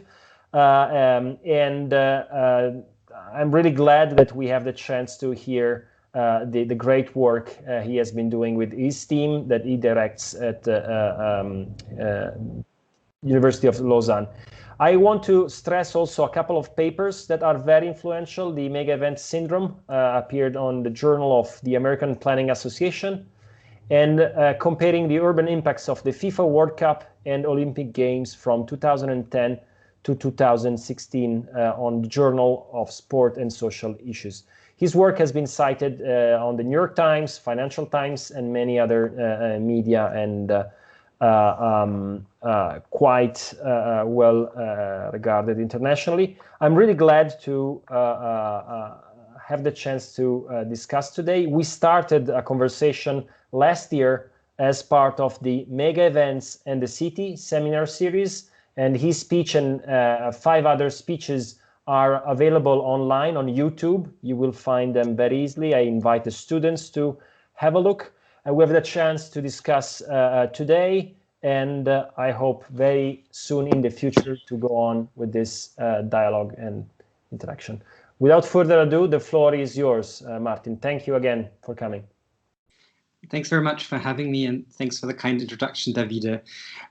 As most of you know, Lausanne is the city where the International Olympic Committee has its seat and its headquarters, and it builds itself also internationally. Because every city now has to do some city marketing. It builds itself as the Olympic capital. And I'm quite glad, actually, that the Olympic Games are going to Milan. Also because Switzerland doesn't manage to host the Olympic Games. There have been numerous tries, actually, to bid for the Olympic Games, but they've always been rejected in public referenda. And when cities bid for and host the Olympic Games, they usually don't do it for 2 weeks of great sports events. That's usually what we think about when we hear the Olympic Games. But usually they do it hoping that this event will help them reach other goals that are major challenges for cities and countries around the world. So the question is less and less, will this be a great sports event? But it's more and more, will this help us develop our city or not? Will this help us reduce poverty or rather make it worse? Will it help our economy or will it depress it? Will it reduce our carbon footprint or will it increase it? And so in other words, the question is, will this be a sustainable event? And this is precisely the question that I would like to ask in this talk. A question to which there have been many responses by the people who organize Olympic Games, but very few actually by scholars looking at this systematically. And so what we have done, I'm not alone there. I've been working with a team of people whose names you can find here on this first slide. Is look at empirical data that stretches back all the way to 1992, the Albertville Winter Olympics, to today, covering 16 Olympic Games. And we looked at how sustainable or unsustainable those Olympic Games were. Now, when one talks about mega events and sustainability, the first thing that one needs to mention is that actually those two seem to be something of a paradox. Why do they seem to be something like a paradox? Well, because mega events pursue sustainability as a central goal. You will be hard pressed to find any big event nowadays that doesn't communicate sustainability as an important goal. But many of the principles of organization actually run counter to most principles of sustainability.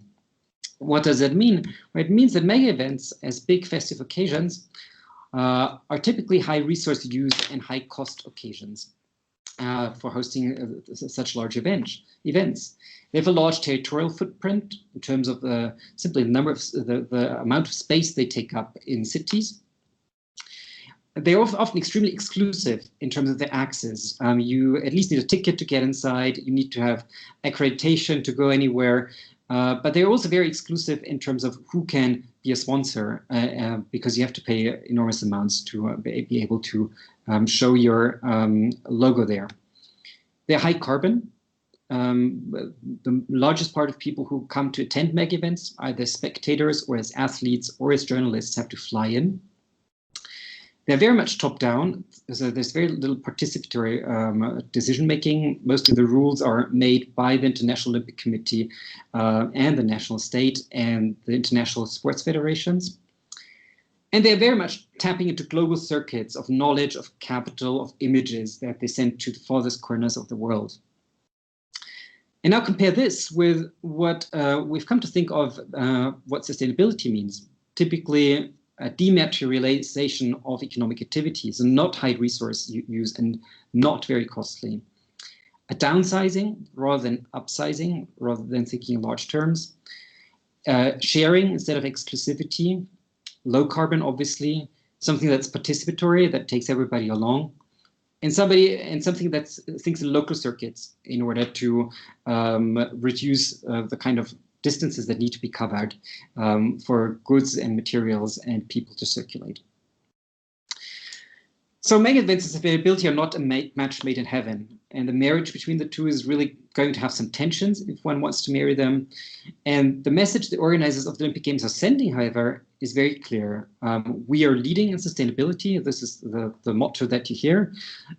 Tokyo, for example, said that the Tokyo Games expressed intention and ability to lead global efforts towards a 21st century sustainable society. And they made this statement material by signing in the very same year, 2018, 3 years ago, an agreement with the United Nations on how the Tokyo Olympic Games contributed to the global sustainable development goals. Those are the goals that you see here, back here, that are leading basically global efforts towards sustainability. And of course, in a way, the potential is there. The Olympic Games can leverage enormous investments. Everybody watches them and could be inspired, and they are a break with routines and with the ordinary. They are something exceptional. People really go out of the way to make them exceptional.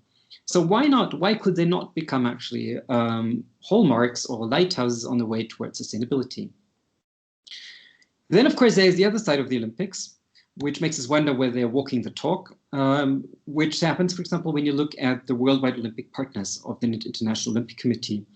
Where you find the global leaders in sugary drinks and in high-calorie fast food, where you find with Dow Chemical, one of the leading producers of agricultural chemicals and toxic substances more generally, so not a paragon in terms of a sustainable local agriculture. So these are all non-local, high-carbon big corporations that are sponsoring and bankrolling the Olympic Games. And there's a kind of cognitive dissonance emerging here where, the Olympics seem to be saying one thing, but then they look as though they're doing a very different other thing altogether. One can also see that this is a picture that it took almost exactly 1 year ago when the Youth Olympic Games, the Winter Youth Olympic Games had come to Lausanne. This is kind of the visual impression that you get with a big Coca-Cola bottle, a Bridgestone car tire, and a message of sustainability, which kind of rings or jars with this visual presentation. And what I would like to do is look in the next slide a little of how that message of sustainability actually materializes often, not just in the communication, but in the materialization of those Olympic Games, because after all, this is the architectural workshop. And there, of course, it's the stadia that are the most visible material articulation of the Olympic Games. On TV, where you often see them before the game begins and the camera kind of zooms in on the stadium and then jumps inside to the field of play. but also when you're in place actually watching the event, you know, the things that you're going to see is the stadia as you approach them. And I would like to present two very different approaches to hosting the Olympic Games. The Winter Games, because after all, that's what Milano is heading towards. And those are that of Salt Lake City, which had the Winter Games in 2002, and of Sochi in Russia, which had the Winter Games in 2014. And for each of those, you see one stadium for Salt Lake. The other is the Olympic Park for Sochi, down at the bottom. They've got very different approaches that they took towards hosting those Olympic Games. Salt Lake City only built one new competition venue. That's the Olympic speed skating oval that you see down there, whereas Sochi built all of the venues completely brand new. They also had different approaches in terms of the costs of those venues. Salt Lake City spent about $0.3 billion US, whereas Sochi spent about 40 times that amount at $12 billion US. The spatial arrangement was also very different. Salt Lake City had a dispersed arrangement where the venues were dotted around the region, the larger region of Salt Lake City. So not just the city and not just one cluster, but they were in different places. Whereas in Sochi, they were concentrated in an Olympic Park, which you can see down there, and the snow sports venues up in the mountains. The sustainability commitments were also very different. Salt Lake City had not a large sustainability commitment in particular, where Sochi was very active in underscoring its sustainability strategy, its legacy strategy, so the after use of what they had built for the Olympic Games, and underscoring the green building codes that were used for building energy efficient, sustainable stadia in particular. So they were focusing on the stadia as the materialization of their sustainability commitment. And they worked with very, very different architectural practices. Salt Lake City stayed for this Olympic Oval with a local architectural practice, whereas the Sochi organizers, they made a mix of international and national architectural practices come to Sochi to design and build those buildings. And now the question I would like to ask is, which of those two would be more sustainable? Or more largely, indeed, how could one compare the sustainability of different mega events with each other to see which are more and which are less sustainable? And that's what we've done in our research. And the first thing that obviously you need to do is kind of get a hold on this very fluffy term of sustainability. So what are sustainable Olympic Games? What we proposed in our research is that sustainable Olympic Games have really the three typical aspects of sustainability that cover a limited ecological and material footprint, they enhance social justice, and they demonstrate long-term economic efficiency. Now, those are the ecological, the social, and the economic components of the sustainability commitment, what in English is often referred to as the triple bottom line. And now we somehow needed to be able to compare one Olympic Games with the others. So we needed to come up with some indicators that we could actually measure in some way. And we came up with this model. This is a model that contains 9 total indicators. You can see by the color codes that the green ones are the ecological ones, red ones are the social ones, yellow ones are the economic ones. And in each of those, we've 3 different indicators. So I won't go through all of them because I'll mention some of them as we go along. But on the ecological side, for example, we looked at the share of the new built venues, the number of tickets people, the event sold to measure the visitor footprint, the number of accreditations, so people who were there in official function to see how big the event actually was, because these people need to be transported, brought in, housed, and so on. And then on the social side, we have the public approval of the event, how many people actually thought that it was a good idea to host that event. We have the social safety, which is the amount of people, the number of people who were displaced, and rule of law, the degree to which legislation had to be modified, laws had to be modified in order to host the event. And then finally, on the economic side, we were looking at the budget balance. Did it actually come in on the projected budget? We looked at what the public share was in funding, how much the public had to pay for the Olympic Games. And we looked at how the venues were used after the event, whether there was a long-term use of those venues. And we scored those 9 indicators from 0 to 100. 0 would be the lowest possible score in terms of sustainability, 100 the highest possible. And we did this for 16 events, starting in 1992, Summer and Winter Games. And in order to find those indicators, we looked at very different sources. And I can tell you that this was the major part of the work, and it's only there here in one corner of the slide. But we did spend the better part of 2 years actually digging through different kinds of data to be able to find those indicators. It's 16 times 9 indicators, so quite a number of indicators actually to fill. And what we found is that Olympic Games are actually, if we take all Olympic Games together and score them on our indicators, are only medium sustainable.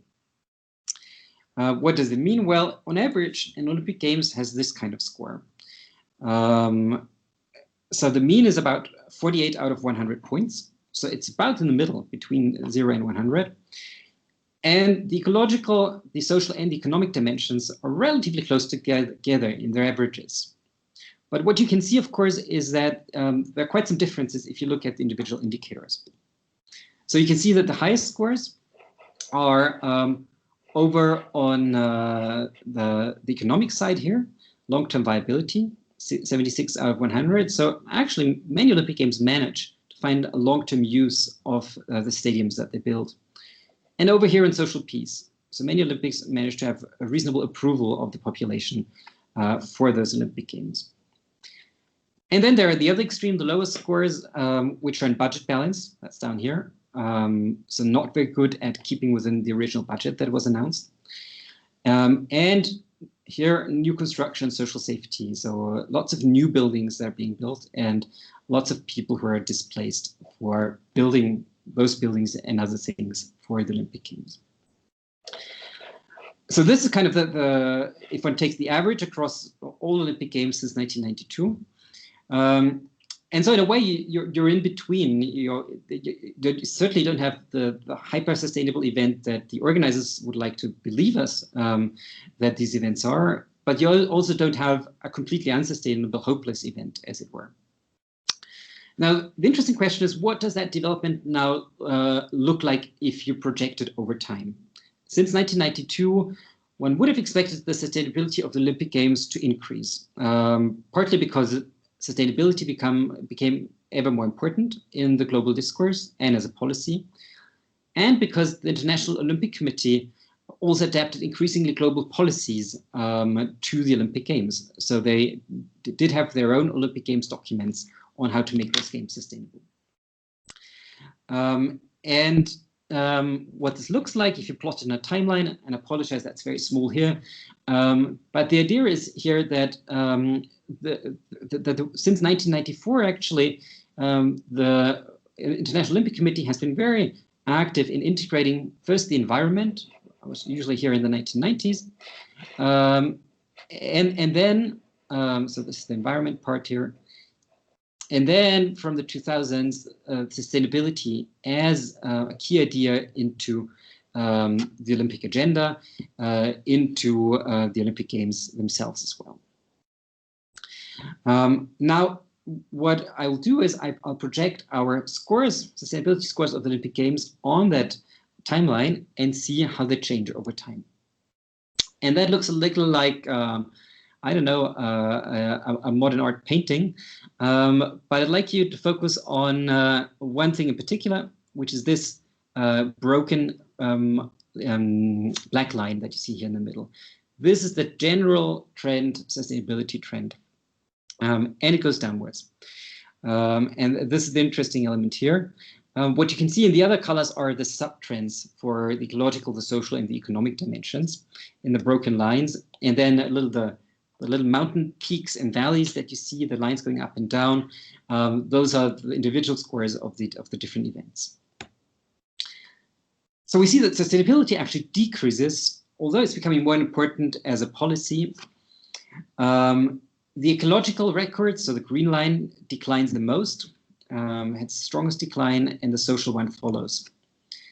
And interestingly, if you look at this vertical line here, which divides the Olympic Games into the ones from 2010 onwards, when the Olympic Games really took on board the sustainability agenda, and those that came before, where sustainability as a word or as a policy didn't play so much of a role, you actually see that those came before were more stable than those that came after. So now, one question that suggests itself is, of course, whether there's a difference in sustainability between the winter and the summer games. And if you read the academic literature, there's a tendency to assume that the winter games are less sustainable than the summer games, often because there has been lots of environmental protests around winter games facilities being built into the mountains, into the natural environments. But are the winter games actually less sustainable than the summer games, according to our model? Well, no, they are about equally sustainable or unsustainable, depending on how you read those figures. These are the scorings of the summer and the winter games compared. The mean is very similar, so there's no significant difference in the overall scores. But of course, if you look at the individual indicators, you see that the winter games have a much smaller visitor footprint. So this is why they have a higher score here on the sustainability of the visitor footprint. And here, of course, what we did is we adjusted for the fact that the winter games are, of course, already smaller than the summer games because there are fewer events and smaller stadiums.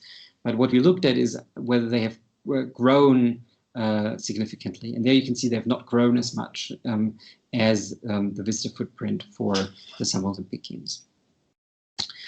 And the Summer Games, however, have a lower share of new venues. So this is why this is larger, because they have less new construction and a higher share of public approval. Typically, the Summer Games tend to be more popular with the population than the Winter Games. Perhaps because winter sports is not so, has a much smaller target population than summer sports, which many people can identify with at least one summer sports. And at this point, you'll probably be burning to know which of the 16 Olympic Games in our sample scored best. What I'll do is I'll first let you guess before I tell you what our results were. And I'll let you guess by asking you to go to that web link that you see here. You can either scan the QR code with your phone, for example, or you can just type in the hyperlink in your browser. And I'll give you about 2 minutes. What you'll find there is that you'll be able to click on one of those 16 events that we analyzed. And I'm just curious, according to your opinion, which one was the most sustainable in our assessment. So I'll be quiet for 2 minutes and I'll let you do this.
Martin, I guess everybody has scanned or typed already, so okay, well, we'll go ahead. Yeah, sure. Thanks. It's a test of how many people are actually in front of their screens. As well. Or to make them come back to their screens. Can you see the window now? The browser window. Can you see that? Yes. Yes. Sure. Yes. or are you still seeing the presentation? We see the WooClap page. Okay, great. Okay, so let's see. We'll do the word cloud, and let's see who comes out in front. Okay, so many were going for Vancouver 2010. Many for Athens as well. Quite a number for Salt Lake City, actually.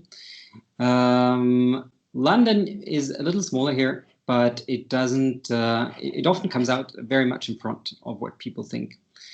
Well, a few. There are a few who are saying Sochi and so on.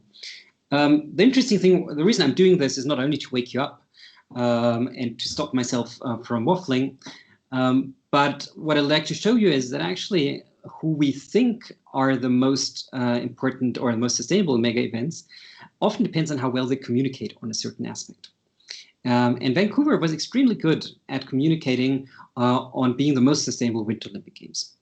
And you can see that very well here. So that worked really nicely for them. London has also been very good at that. Sydney as well, by the way. They launched themselves into the Green Games wave. Now let's see whether what we did in our research actually confirms your ideas, your perceptions, or whether it actually proposes something different. So this is the ranking that came out of the scoring that we did. And just very generally, you see that over half of the host cities are in the orange and red zones. So the orange and red zones are the zones down here below the 50% sustainability score. So again, this is from 0 to 100 here. So many are actually down here in this bottom half. And none are in the green zone. So none have actually managed to reach high up into the green zone. The Tokyo Olympics, despite the promise that I showed you earlier, are not shaping up to lead in sustainability. Of course, we don't know the final results yet because they'll still have to be held. But I can show you the midfield, as it were, of the events that we look like. And you can see that Tokyo 2020 is actually towards the end of that field. You can also see that, for example, Vancouver is only somewhere in the middle, doing not extremely badly, but certainly not very well either. London is also actually more towards the rear of the whole field here, although they're often taken to have been very sustainable. The second aspect then is the question who is in the back, and you can see here Rio 2016 being the second last in our ranking, and then Sochi 2014 coming in last back here. So we have one part of the answer is between Salt Lake and Sochi. According to our model, the Sochi ones really didn't do very well in reaching sustainability. So now for the podium, the medals, as it were, who does the bronze medal go to? It goes to Barcelona in 1992. Which is interesting because Barcelona also often serves as a model for organizing Olympic Games, not so much for the sustainability part, but for the urban part in terms of urban regeneration. But it's interesting to see it come out on top here for the sustainability part as well, although with quite a distance to the second and the first one. The second one then were the Olympic Games in Albertville. And for some reason, I know it works, in France in 1992. And the first one is the Salt Lake one in 2002. So you can see, in a way, the solution to the puzzle I presented at the beginning, looking obviously also at very different aspects, not just at the question of the venues and their use, as we've done here. That Salt Lake City here is forging ahead. Why is that so? So let's compare a little more closely Salt Lake and Sochi in their individual rankings, in their scores. Those are the individual scores that they have. You can see that Salt Lake was doing very well in the after use of venues. So this is the yellow part here of the pie chart. Very limited public exposure. So this is this part here. Public did not have to pay much. Much of that was privately funded. With a good respect for the rule of the law, it's this one here, so not much tinkering with legal exception. But also where it's the smallest, a relatively large size, quite a high number of visitors coming to see those games, flying in from different places mostly. And Sochi, in comparison, was actually doing relatively well in terms of the visitor size. So they're relatively small Olympic Games in terms of the number of visitors that came in, but very poor financial management. You can see that here, that there is 0 for the 2 economic pie segments here. There's also 0 for the new venues part, so they constructed everything from scratch. And overall, this part here, where we measure the number of accreditations, they had a very large event, so many people involved in organizing that event. So that makes me come back a little to reflect on the future of sustainability and the future of the Olympic Games, if we see this. Because sustainability will become an issue that will only grow in importance. With the Paris Accords, with the goal of limiting global warming to 2 degrees Celsius, and of course with a number of other recent developments that have happened in recent months. And you can see the people wearing the masks in this photograph. So there's the climate crisis that does question the mega event model in many ways, because much of it is high carbon, bringing people in from different places around the world, mostly by plane. Mega events can also serve as accelerators of infectious diseases. That was clear before Corona came around, but Corona made it very clear that those diseases need to be taken seriously. So there's anyway always red alert when mega events are on in terms of disease warnings. There's excessive growth of those events, which is another paper that we've been working on very recently, that has increasingly discouraged future hosts to bid. So for the upcoming Summer Games in Paris and Los Angeles, those were actually the 2 last cities left that were interested in hosting those events. So there is an issue of the future survival of those events if no city wants to host them anymore. And of course, the declining sustainability that we've seen does cause concern, because no city would like to host an event which has a bad reputation in terms of sustainability.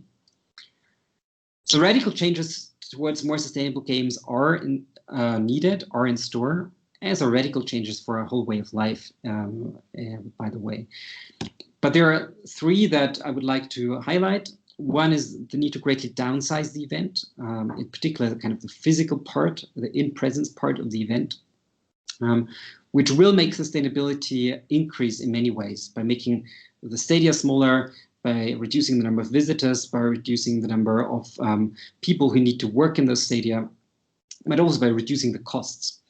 And if you look at the Olympic Games, 99.9% of the people who see them on television anyway.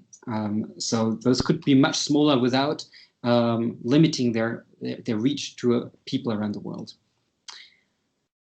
You could rotate the Olympics among the same cities, therefore reusing infrastructure rather than building a new one every time.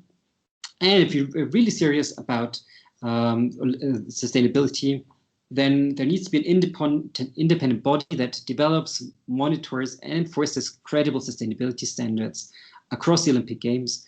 Because at the moment, it's the Olympic Games themselves, the IOC and the organizers, who are left to assess whether they've been sustainable or not. And it's a little the same thing as though I was asking my students to mark their own exams, and I'd not be surprised if all of them got very good marks. That's exactly what's happening with the sustainability in the Olympic Games. Is, of course, every organizer will claim at the end that they've been very sustainable. So I will leave it at that with some future ways to go forward. I'm happy to have any questions and to hear more from you. Thanks for having me. I'll just stop the screen share, I suppose, and so we can see each other more clearly. There you go.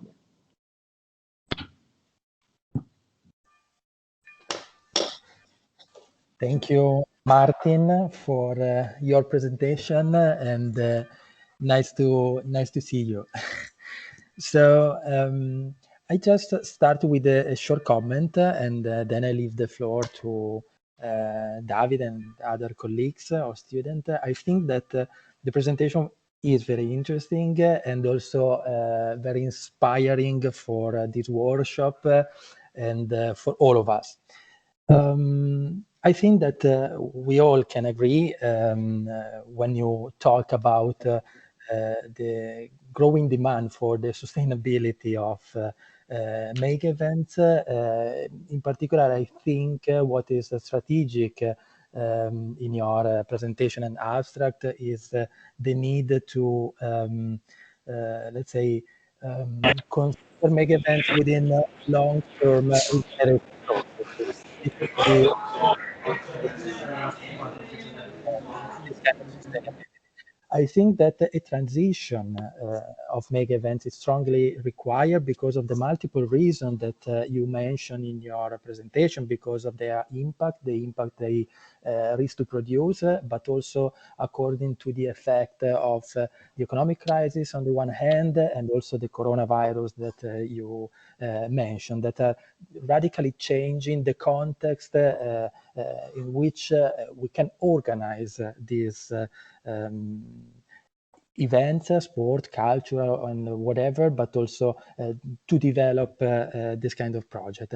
So I think that there is a kind of uncertainty that is structurally mega events, but it is also typical of the period in which specifically we are working. And I think that if I can do a kind of comparison with the case of Milan, I think that this kind of uncertainty is something that Milan have experienced since the Expo, so before the Winter Olympics. And because of the event was a successful exhibition, but at the same time there were a lot of problems during the event development and also in the post-event. So I think that the contribution that Milan did during the Expo, and maybe now is giving also with the Olympics, is a kind of experimentation with innovative solution of integration between the event and the city. I think that it was something that was during the Expo was experimented also by local authorities, and I think this is still the challenge also if we consider the Winter Olympics Milan and Cortina 2026. I think according to what you were showing in your presentation, there are some keywords, the rhetoric of the sustainability, the dematerialization of these events that sometimes generate some paradox between the rhetoric and the project. And I agree with you, it's hard to assess events which are ongoing. So you did the example of Tokyo, I can do the example of Milan and Cortina. It's hard to assess which could be the outcome of this event. But I think that in the case of Milan and Cortina, the students of this workshop are going to work on this case. I think that there are some also in this case, like in the Expo Milan, some innovations. Then we will have to monitor the outcomes of this kind of innovation. But for instance, just to mention a few, the location of event venues in existing building or spaces, so avoiding new construction. No? So I think it's one of the goals of this project. Planning since the bidding phase, the post-event reuse of the event venues, and also I think it's a kind of innovation, broadening the Olympic area to a kind of macro-regional area where the Olympics cluster and sites are located.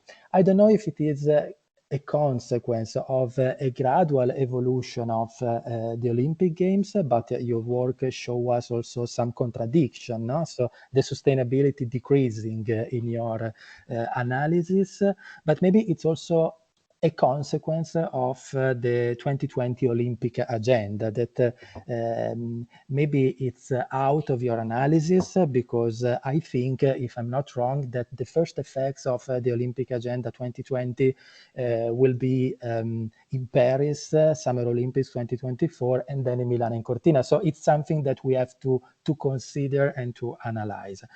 Anyway, I think that I'm wondering, according to your presentation, if there is a problem of vision, or if a vision for not only the event, as is typical maybe in all the editions that you analyze, but a vision for the city or the city region, as in the case of Milan and Cortina, can help us to, how can I say,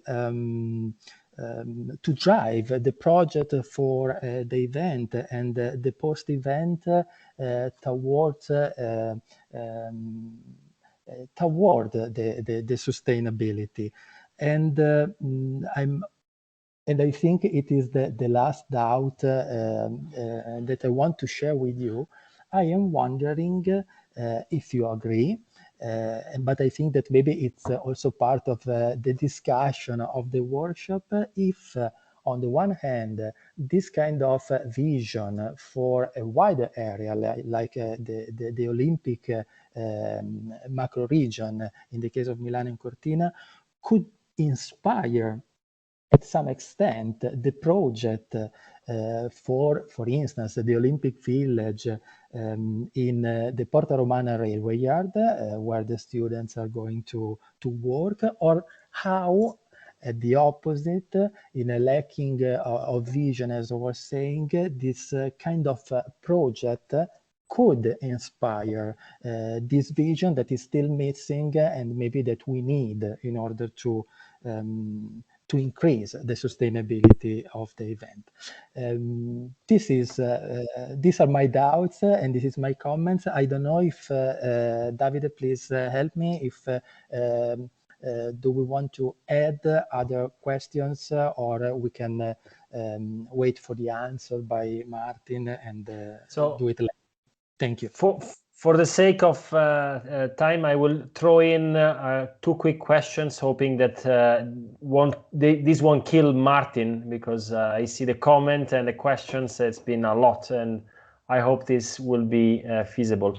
So I see impressive data collection you have been doing. Congratulations for this. It's really impressive, and I see that perhaps what you have done leaves a lot of room for other research questions. So I wonder if you already have some possible answers to 2 short questions. First is the spatial organization. So you said that the spread typically makes the Olympics more sustainable. But we see, as Stefano explained, a quite large regional, macro-regional system for Milan. So how far can the spread go before becoming, unsustainable or negative for the organization? First question. The second question is also related to what Stefano said in terms of governance. So we know that overriding powers, so the fact that the Olympics often come with laws bypassing the regulation, normal regulation for urban development and for many other things, doesn't it impair the ability of learning, of improving, the public administration over time? And wouldn't that be more sustainable and a stronger governance legacy to allow the learning process to take place rather than bypassing it with power? 2 questions. I hope you have seen enough through the wonderful research you have been doing to have some tentative answers, at least, because I'm really curious. And again, thank you for the great contribution. Well, thank you, Stefano and Davide, for those thought-provoking questions. These are big questions, but I think they are important for any city to consider, either those already preparing for the Olympic Games or those thinking about hosting the Olympic Games. And I think if the Olympic Games are ever going to become more sustainable and for that decline to turn around, cities need to take power. Because cities are actually interested in that all of those indicators are relatively high that I showed. No city, no country is interested in largely modifying their legislation. No country is interested in displacing people or having low approval rates for Olympic Games or having budget overruns. But what, in my opinion, needs to happen is really for cities to push back against, in particular, also the International Olympic Committee, and propose different solutions from the ones that the IOC often likes to see, prefers to see. And this is the invitation that the International Olympic Committee has actually extended to cities with Olympic Agenda 2020, the reform program you mentioned, which makes hosting the Olympic Games much more flexible. And it also opens a door towards spreading the event locations out. And I think as long as it allows to efficiently reuse existing infrastructure, I think this is absolutely a good idea. Why the International Olympic Committee has always been reluctant to do that is simply that they say that the atmosphere when you're there is much better when everybody can come together in the evening and celebrate in the same place in the medals plaza when the medals are awarded, rather than everybody being in their corner of a big macro region doing their competitions. But I think you need to strike a compromise there, and I think it's very reasonable to think in terms of a larger spread. In terms of the public administration and the learning process, the thing is, I've looked a lot at learning between different Olympic Games, and often the organizing committee, they talk to each other, but the cities don't. And this is also something that's not facilitated by the Olympic Games organization, neither by the International Olympic Committee. So often cities are actually left to their own devices to work out what could be a good model. And often they look at the wrong models. Looking back, for example, at less sustainable Olympic Games such as Vancouver, simply because there's quite good marketing and broadcasting around the supposed success of those events. And then, the other thing is really that often there is also conflict of interest in reaching sustainability, because what might be good for the city and the citizens is often not necessarily good for the organization of the Olympic Games. And so this is also the reason why we see an increase, for example, in exceptional legislation, is simply because that legislation makes it much easier to efficiently organize Olympic Games. If visas are accorded more efficiently, if there is a strong restriction on marketing rights, if it's much easier to expropriate people, that makes it much easier to build the stadia. And this, of course, is in the interest of the Olympic organizers, but it's not in the interest of the citizenry or the city as such. And so often those conflicting interests just also need to be put on the table, and we need to see and discuss. And the fact is that often the International Olympic Committee and the city don't have the same kinds of interests pulling in the same direction. And that is something that is often not acknowledged.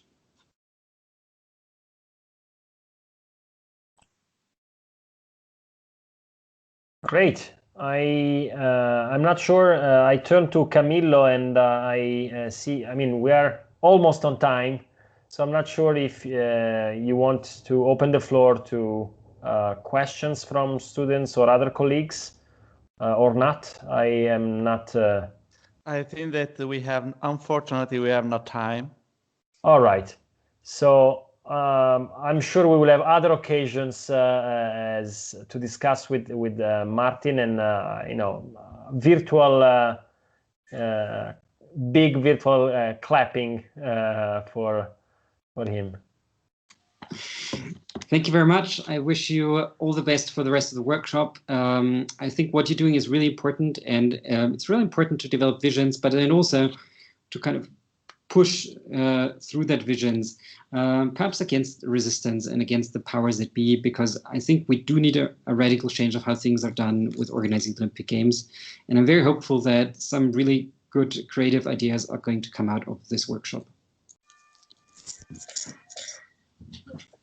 Thank you very much, Martin. Thanks a lot, Martin. Thanks, Davide. Thanks, Stefano. And Martin, would like to invite you also for the final results of the workshop that we will show at the end of the on 2020. I think at the end of the workshop we will have a event to present all the projects. So if you have time, it would be great to share also the final results with you. Okay, let's move in the last speech made by Amedeo Norris, Are you there? Oh, hi, Medeo.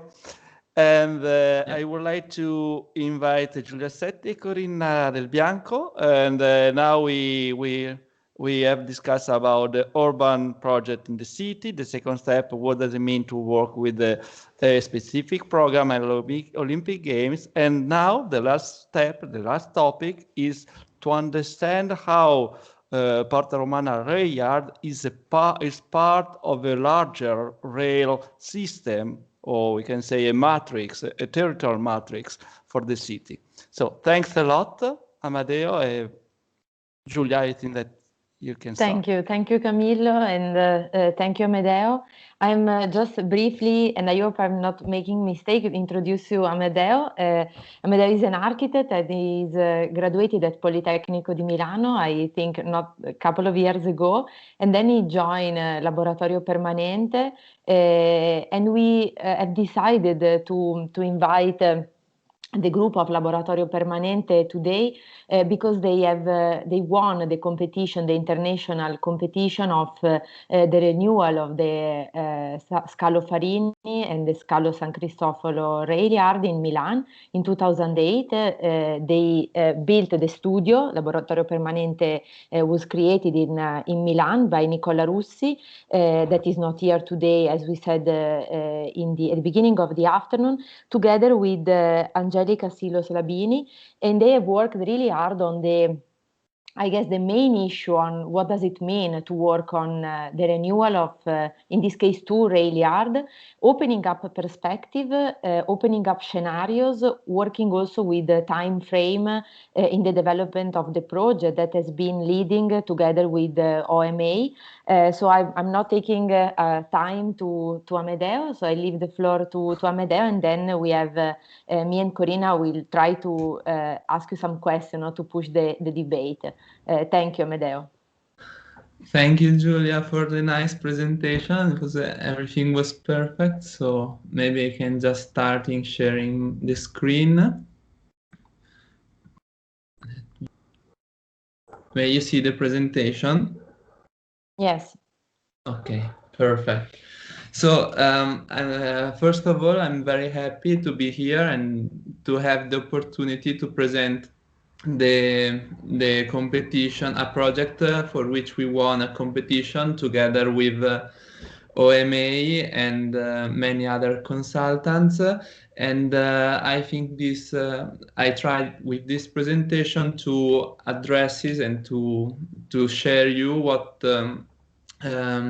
we did for this competition, that was to also link to the development of the city of Milan, also important issues related to global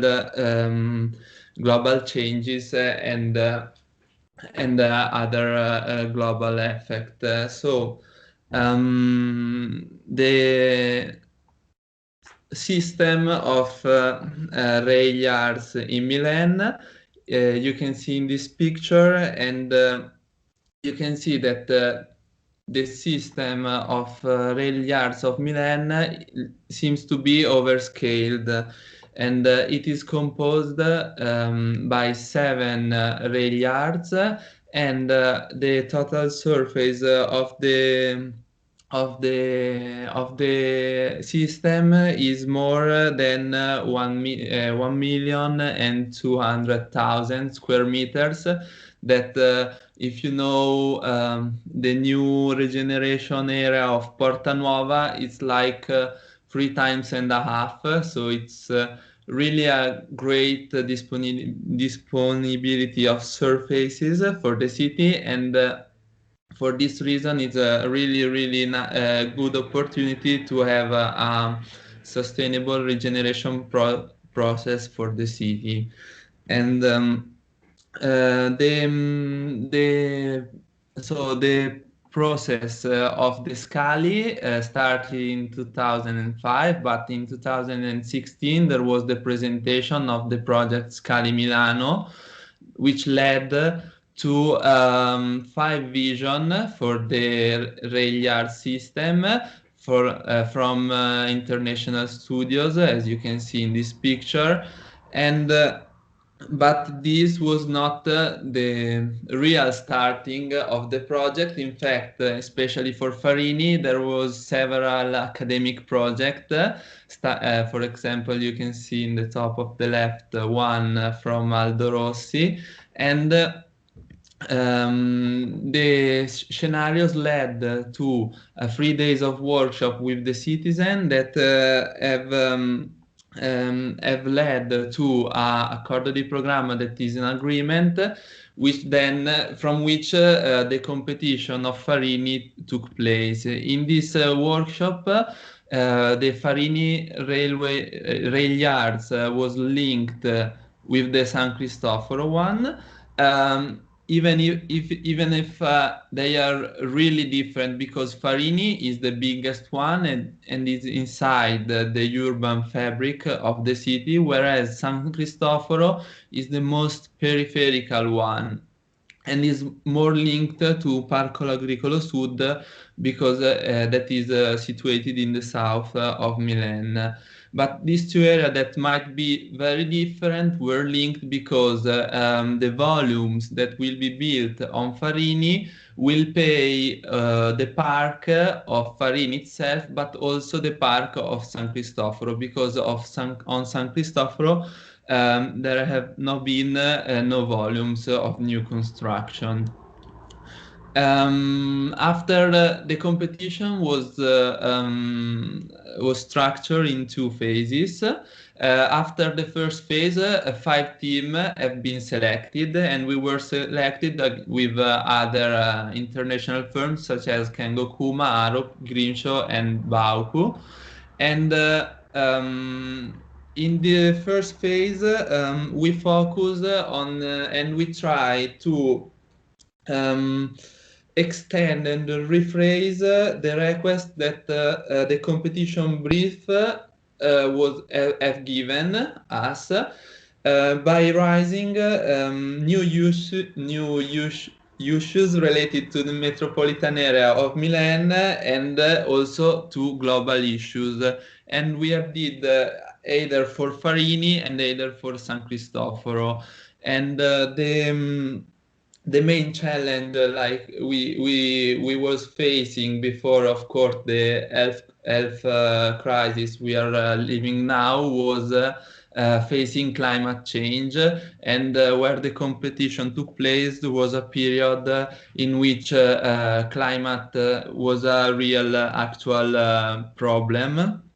So our project started from this consideration, reading the city in its not only in its administrative boundary, but in its territory that goes from the Alps to the Po River. And as we can see in this picture, Milan is located on the reservoir belt.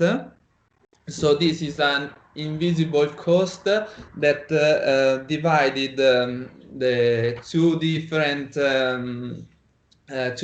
type of soil that now are not possible to be read inside Milan because there is a lot of built surface that cover it. But if we go outside of Milan, we can see the difference of these two valley. The high valley that is really dry and with sandy soil, and the low valley where the water coming from the mountains re-emerge in this valley and go to in the irrigation of the agricultural plain in the south. And the two sides are like split, but this invisible line. So this was the our first consideration about the two areas, and was really important, like to for finding a common narration for the two sides that are really different. And we tried to also to understand which was the role of the two new parks inside the Milano Greens. And in this comparison, we can see that San Cristoforo and Farini are neither the biggest one nor the most historical one. So we had to choose a new character for the area, and we choose ecology.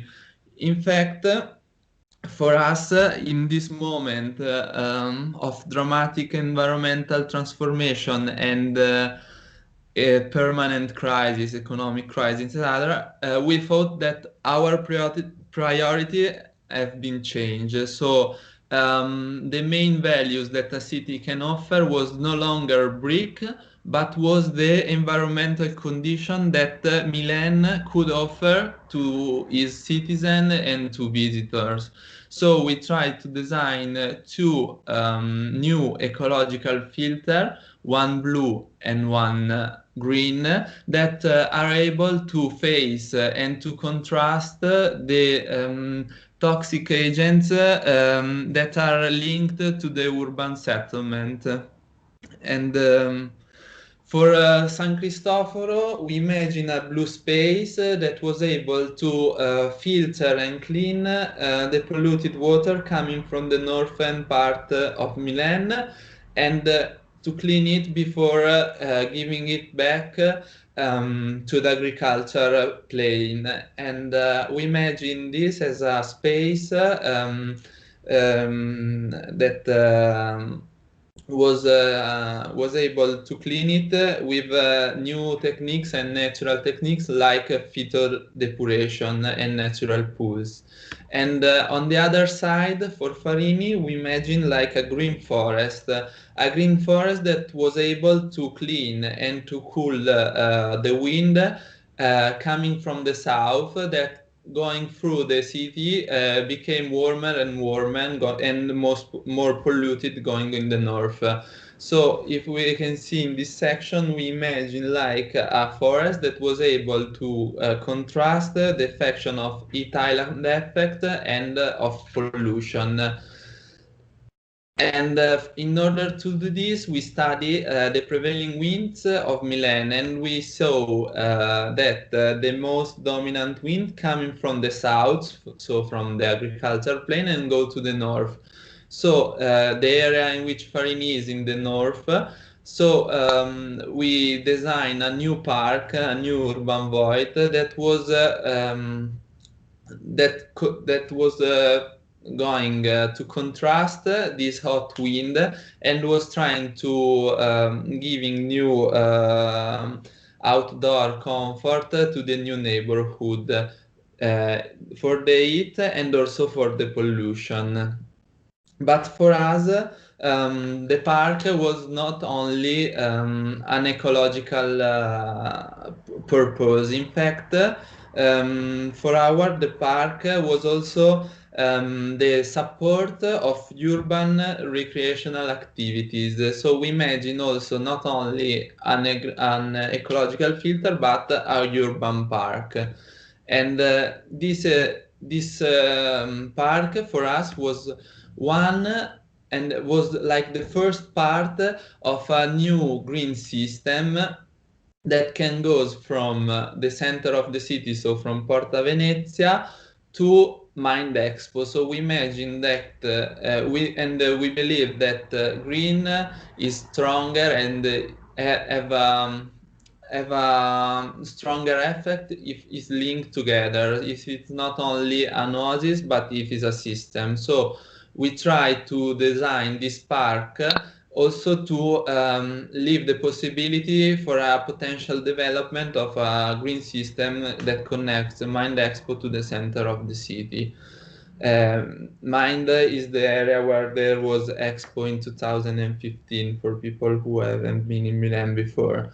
And outside of this park, we imagine a urban grid, a urban layout that learn its metric and its dimension from the city around it and from the other neighborhood.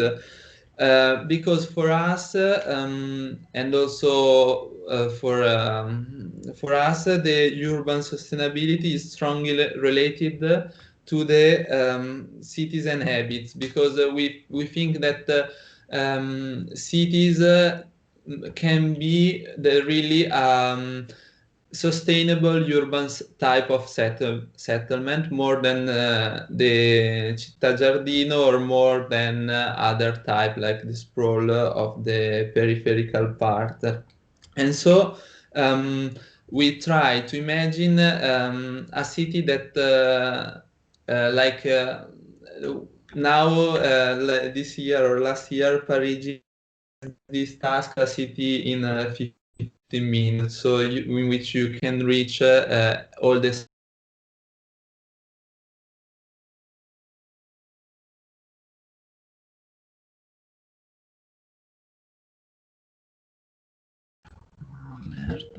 Sorry. Have you seen everything? Because there was a problem of connection. We were. I think we were in the green system, and then in the slide of the connection with the bicycle and so on. Amedeo.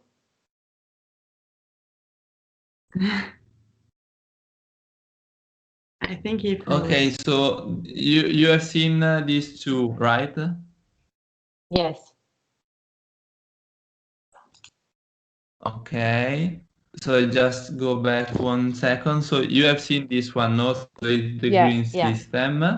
But also the then one there with was the the theme of the urban grid. Okay, perfect.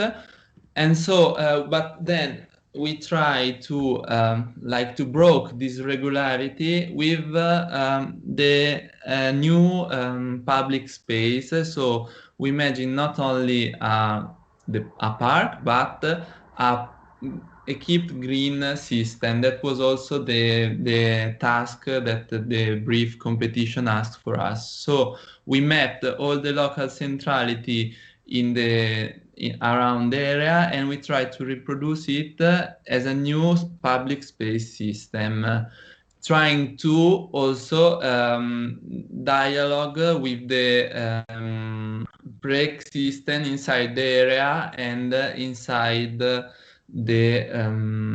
and around the Farini site.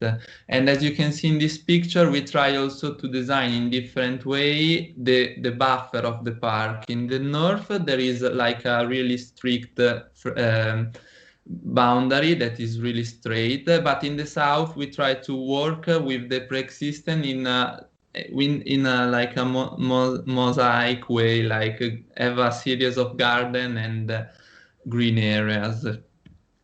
And another important aspect for us was to maintain all the existing building, both for a reason of sustainability, but on the other side also for historical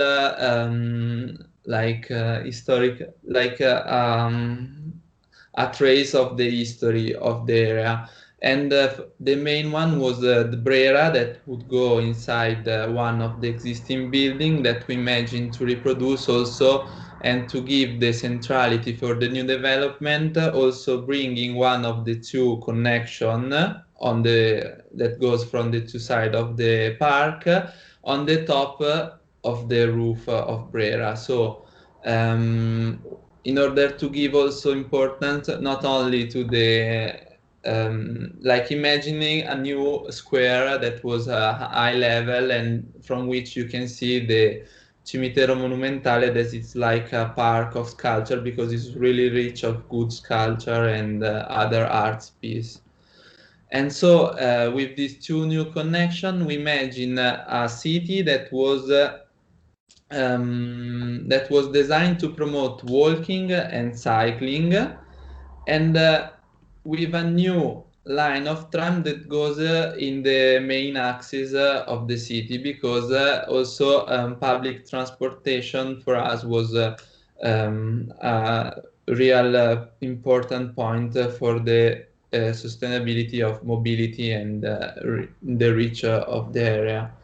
So what you see in this picture, what was the competition have asked to us? So was a system of parks and public space that can face a development and a transformation that would last for 20 or 30 years long. In this period, so what you see in this image is only one of the possible scenarios of development that we try to represent also in a bird view render. And this was the scenarios that for us was most probable, but not the only one, because we know, maybe this year more than 2 years ago, that the future is uncertain, and the time of economic development is not linear, but is a continuous going up and down from crisis to growth. And maybe in a period of 30 years, we would face 1 or 2 crisis cycle and growth cycle. For this reason, we try to stress and to test the urban framework I showed you before, so the system of the park and public space, with different scenarios that goes from a really positive one from a really negative one. So from a Milan global city to the Italexit. And we tested this like trying to see if our framework would resist and was resilient and able to host all these different typology. I will show you really fast. This was global city, this was European capital, and what if the manufacturing will be back in Milan? What if all the Farini would have been development as a residential area? Or what if there was a part of Varini that was not would have not been developed in these 20 years. So we tested and we see that the framework would work in all these scenarios, and this was what we thought was the most probable one. But what is important is that all these scenarios are based on this development strategy that is we can call investment differentiation. So not to design something that is really related, for example, skyscraper are really related to the park. For example, you can, if you have in mind city life, you have a strong interaction with the park, the metro station, and the skyscraper. But we try to design 2 typologies of blocks, one high-rise and one low-rise. So this is what we design, and this is based and is the result of a research that we did sampling typical block in Milan that has for us 2 main characteristics. One was the resiliency, so resilience to transformation of uses. This is Via Mecenate and is a neighborhood or a part of Milan, a sector of Milan that was all productive, so was all green. But nowadays he was able to host really different functions, for example, Gucci hub or hotel or residential space. So this capacity of transformation of uses inside the existing city was what we trying to reproduce in our Milano block. And the other one was the ability that I think we thought that Milano have more than other city of the inclusion within private space of collective function. And we can think about what was in the past years Il Fuorisalone in Milan, so where all the private space and private studios or courts and everything open to the city for collective uses. So we try to reproduce in our block these 2 characteristics, also trying to give private surface so for public use. And the last last aspect of sustainability we investigate was the social sustainability, because we try to design the area with a programmatic mix that was the opposite of zoning. So we try not to choose where residential was, so we didn't design a block of residential and a block of office, but we tried to mix all the functions together in order to link to this programmatic mix, to this mixité, also a mixité in the growth of the Farini site, because sometimes might happen that, for example, some function as for social housing or other weak function are developed in the end or in the worst part of the site. But by mixing it, we try to develop all the function together in order to promote a social mix inside the new block. And we also try to understood and to represent with images which would be the development scenarios of Farini, and we thought that time is not a problem, but we try to see at time as a research.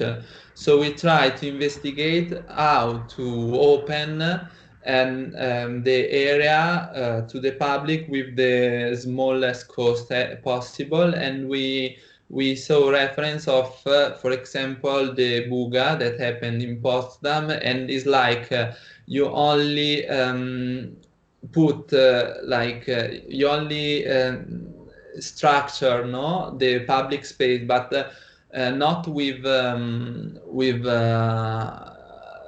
like tactic urbanism. No, you just draw what would be the new infrastructure, and you design the block. So what will be the built now is like void, and is filled with for example phytodepurration or phytoremediation.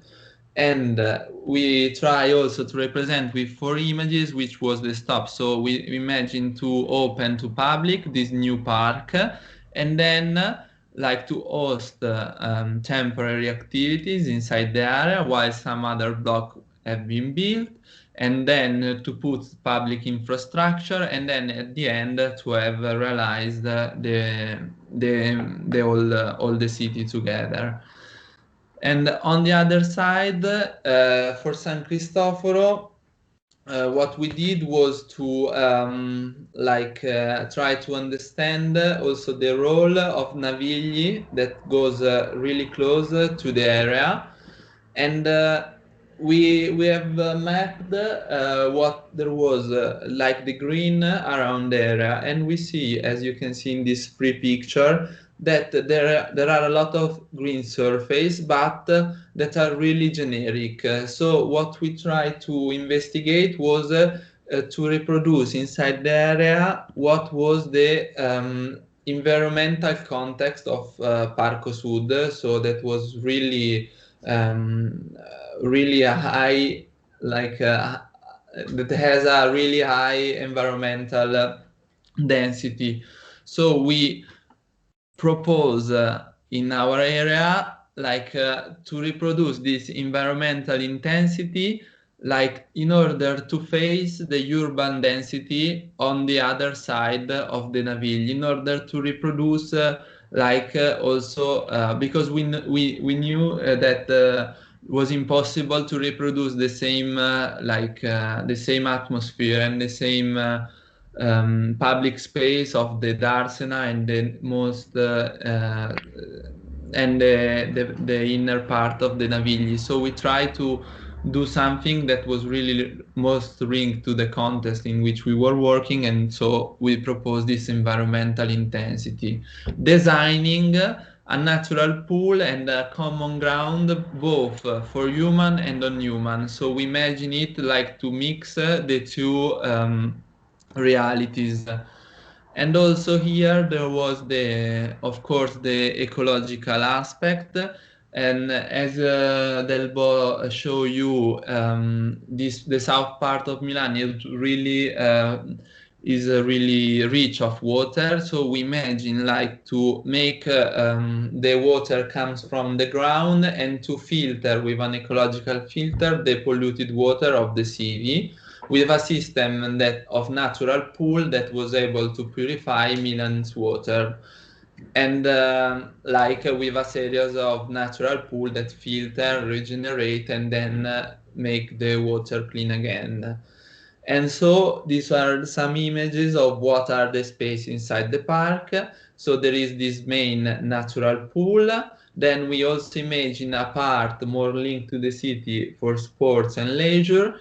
And then we imagine where the new metro station will be built. So inside of the area, also a new square, because we thought that we try to reproduce also the market aspect of Navigli, where there are a lot of mercati delle pulci, sorry, but I don't know the English name, that goes through the Navigli. So we also think that market was an aspect already present in the area that maybe could be linked, for, as you can see at the bottom left of the image, to agriculture and maybe a market for flowers and plants.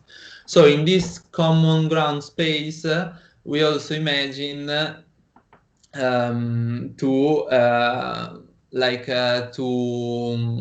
be the new part for leisure of the city. And in conclusion, so this new park for us, as I told you in the beginning of the presentation, are conceived as prototypes.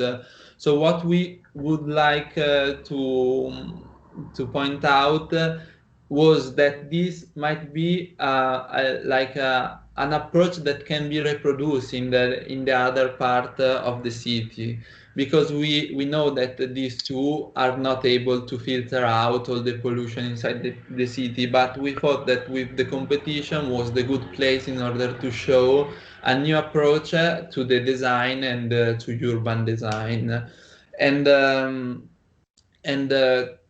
in order to face like the high energy consumption of the 20th century city that at this point must be overcome, in order to look back to the classical era, principle of urbanism that are strongly connected with geography and environment.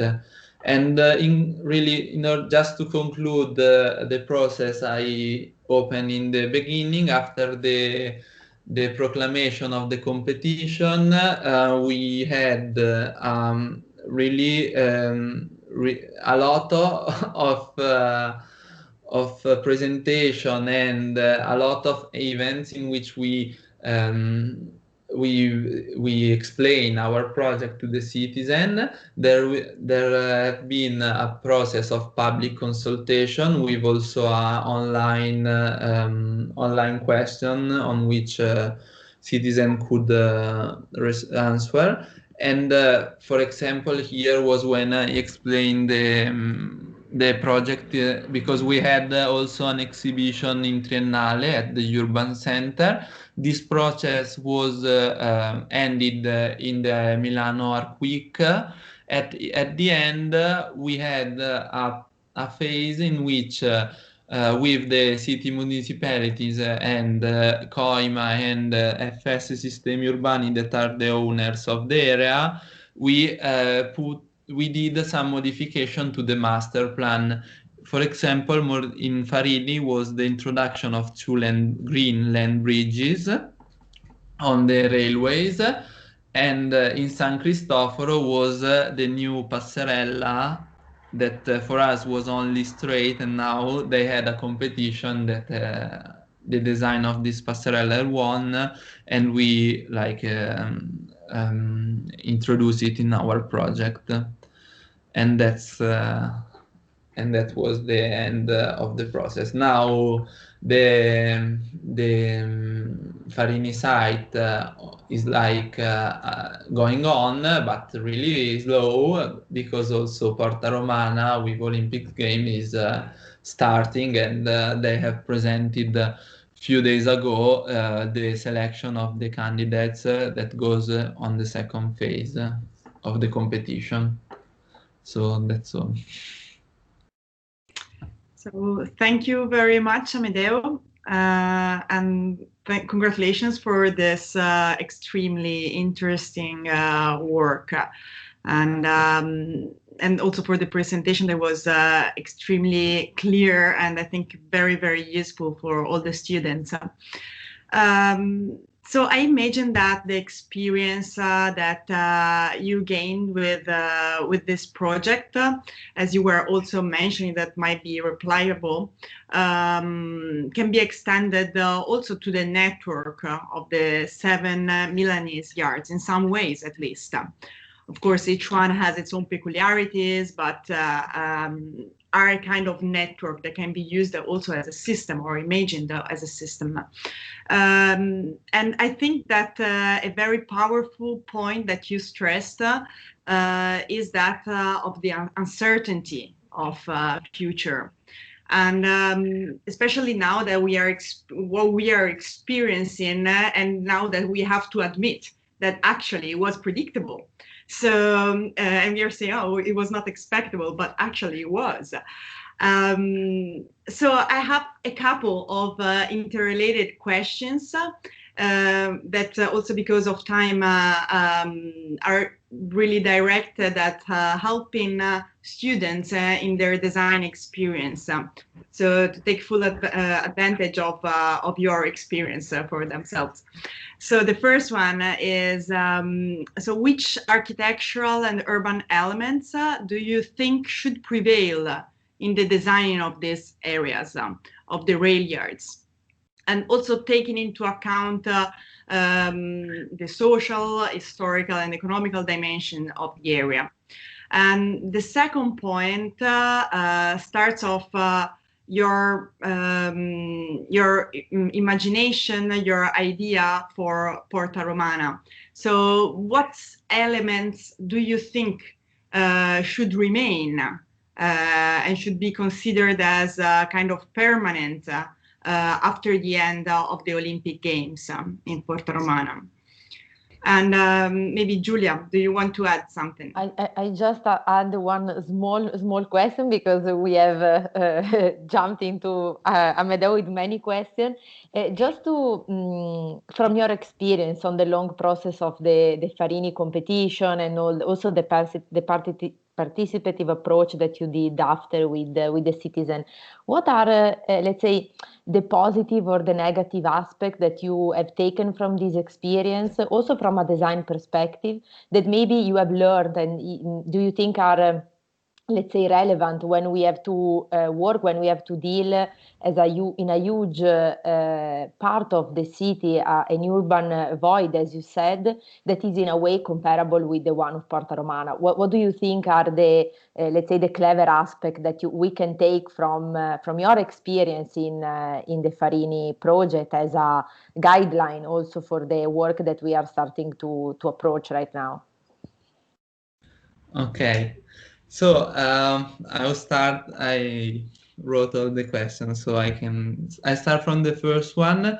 So about architectural and urban elements that might be important. Of course, there is a strong aspect of green and ecological, also because the agreement with Milan was like the 65% of the area of all the rail yards have to be green.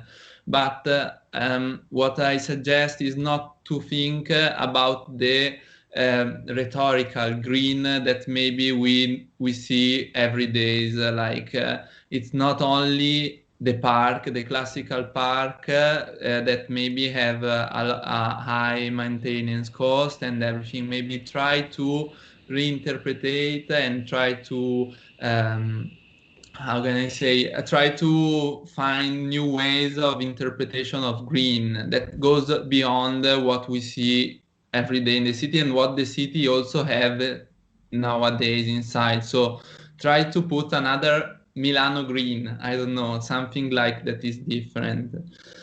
And about and maybe other aspect that I hadn't point out in my presentation, because I tried to be short, was we are designing areas that has like a really high accessibility. So we have metro, so we have also a rail station. So what maybe I've learned that no one wants maybe to go out, like I don't know. I was looking at Tokyo. We were looking at Tokyo when we were developing Farini. So the density closer to the station. Like if you go in Tokyo, you can see where the station is, because it's like related. It's inside the building. You don't know where to go, and then you find the station. So maybe try to think where to put the density, not only like for a formal aspect of forms and urban geometry that of course are important, but maybe also linked to the context, so to the pre-existent, that the more you can for example regenerate, the more you can try to demolish, the less you can also save the history of the place, and also you can maybe try to learn something from the area. So maybe, I don't know, close to the metro might goes, for example, the most, I don't know, I just talking right now, but also think not just to put skyscraper inside the park, but for example, in City Life, of course, skyscraper are inside the park, but there is also the metro station inside the park. So when you go out from the metro, you are not inside the park, but also because maybe when you go, like the urban sustainability, when you go, for example, during the night inside a park, you maybe can feel less safe than if you walk inside the urban, like Jane Jacobs said about all this process. So maybe like density is another aspect you have to consider. And about I try to mix the questions, so the three questions. So I mix also the guidelines and aspects. So, but what I like really learned was like in the like when we did the public process, the public presentation, was that citizens maybe doesn't have the like might if you justify the choice, if you explain them the choice, they can I don't know, change their mind. Like for example, we were not the biggest park of the 5 proposal, but what they appreciate was of course the ecological narration of the project. So it's not maybe important the dimension of the park, but it's important also to justify your choice and to explain also what was the process that led to this aspect. So not only to say maybe to go because everybody wants the biggest park close to his house, of course, but maybe this is not what the city needs in that place, of course. And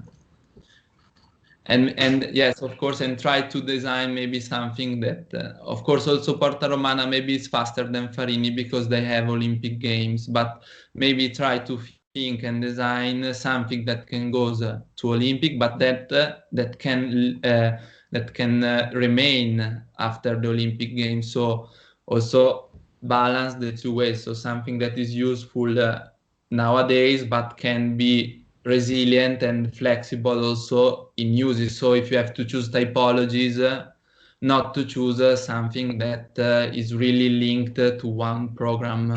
So something that is flexible, maybe. This is another point and aspect to be pay attention to.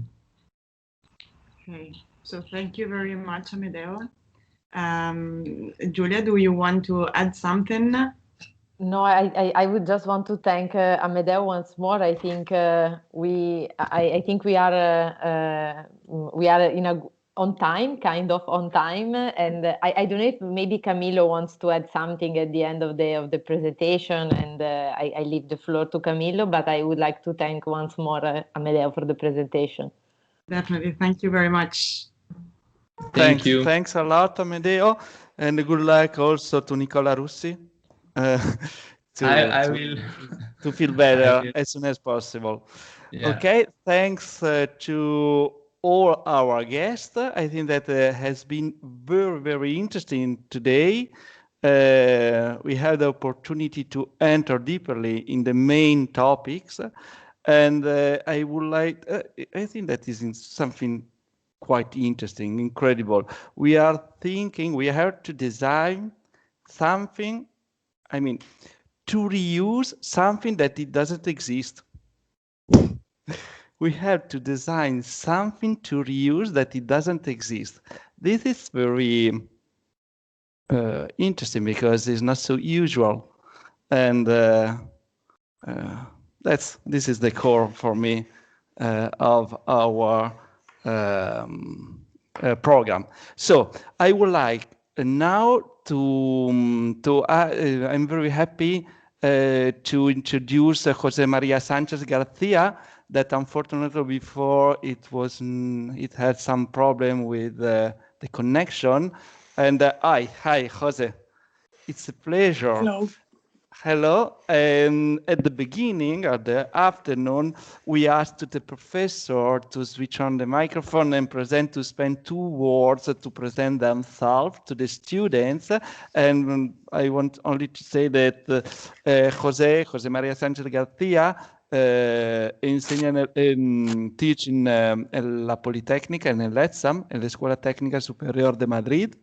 And he has also some specific experience in Italy, in MIAW. It's true? True. So please feel free to present yourself, a few words, and so also the students can understand and to understand who are you and how to work together. Thanks.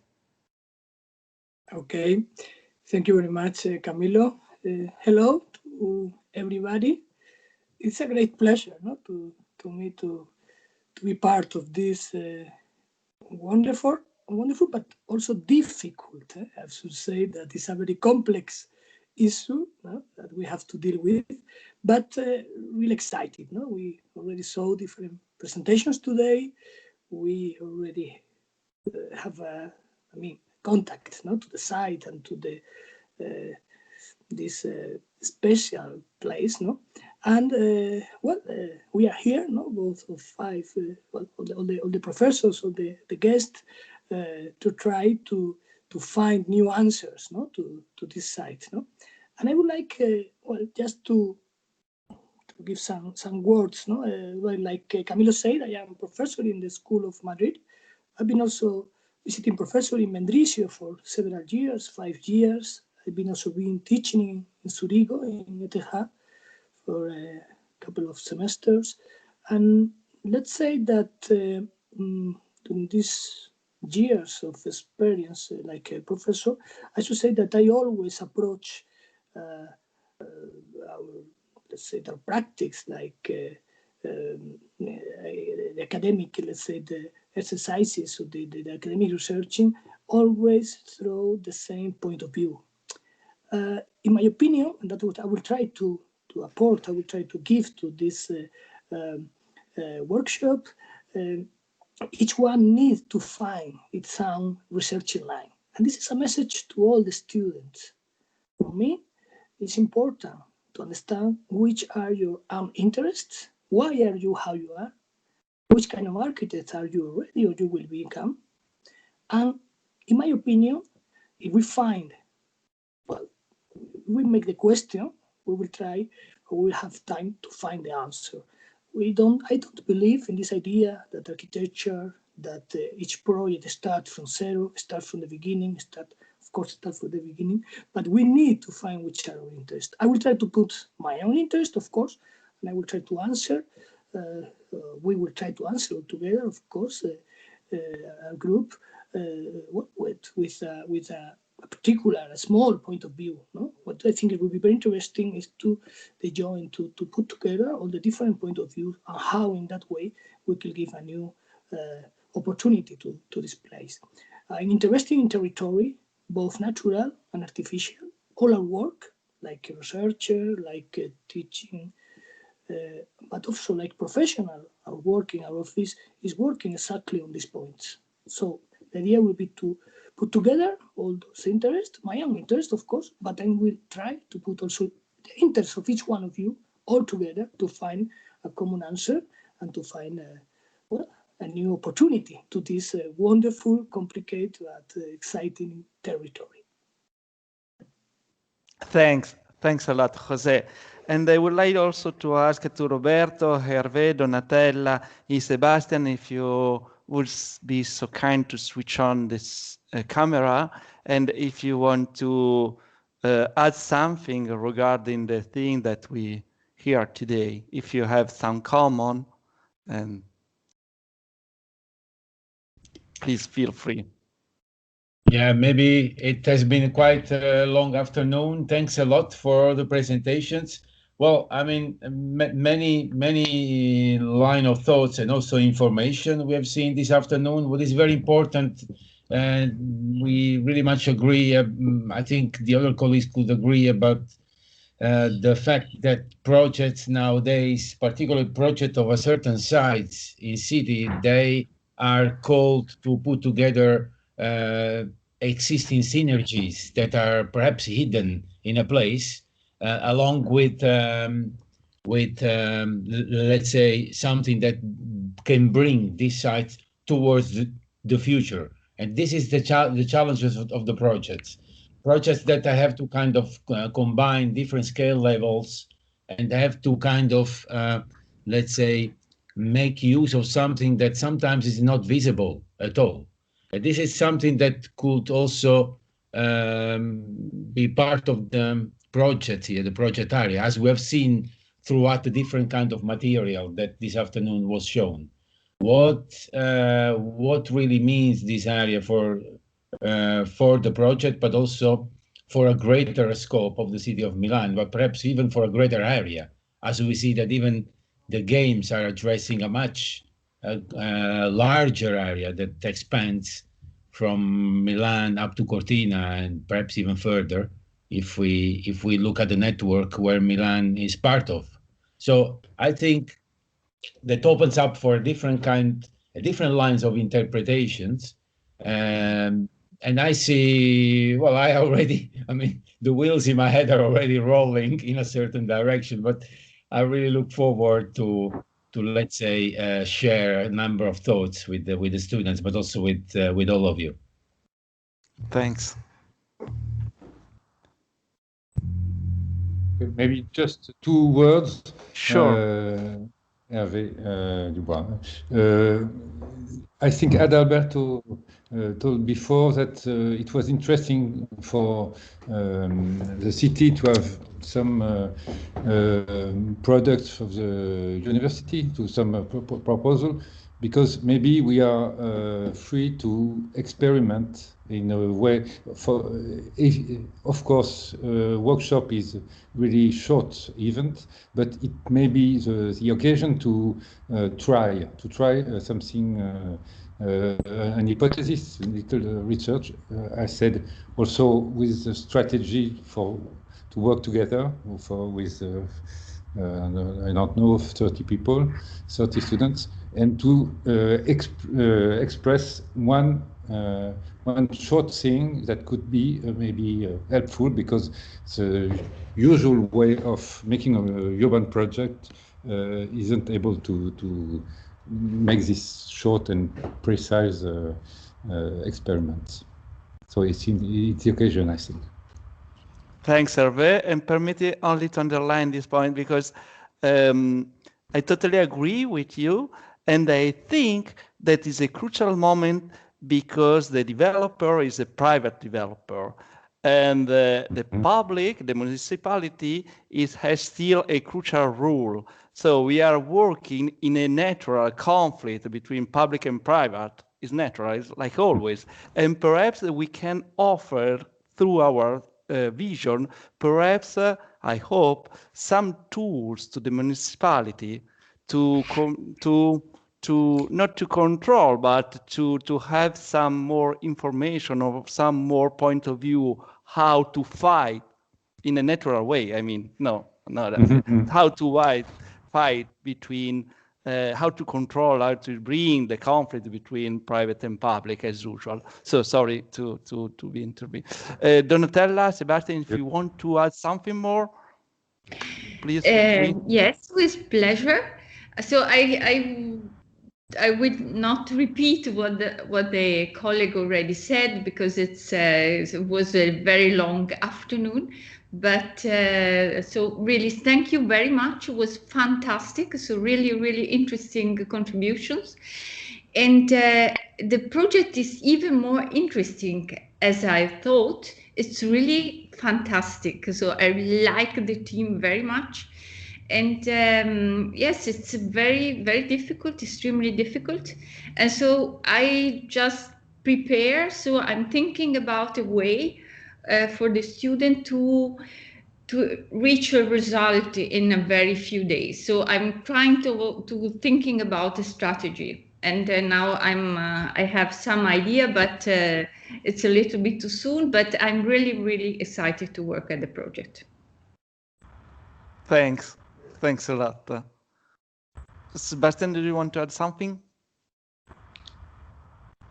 Not just a few words. Just want to thanks for all the presentations. For me, it was very interested, and of course start to thinking how to approach the area, and also questioning some prejudices that I had in relation with that approach. And very exciting to start. And now, thanks again for having me here. It's an honor to be teaching in the Politecnico Milan among you all the very prominent professionals and teachers. So thank you again for having me here.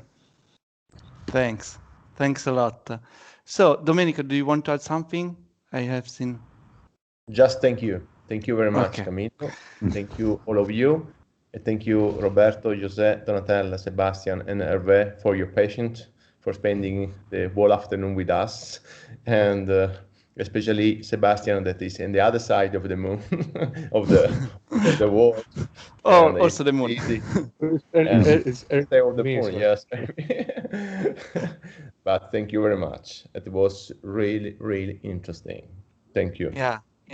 Okay, so it has been a really intensive day, and I want to remember that is only the beginning. You can imagine what happened at the end of our workshop. If this is only the first day. So thanks enough, and we will see you again on 4th. Is correct, Julia? Yeah, on 3rd of February. And with the professor on 2 for some specific issues, but with the students, the second meeting will be on 4th, and we will start for the intensive period on 12th of February. So thanks a lot to everybody, and good evening and good night. Yeah. Thank you all. Thanks a lot. Thanks for everything. Ciao. Bye. Ciao a tutti. Ciao.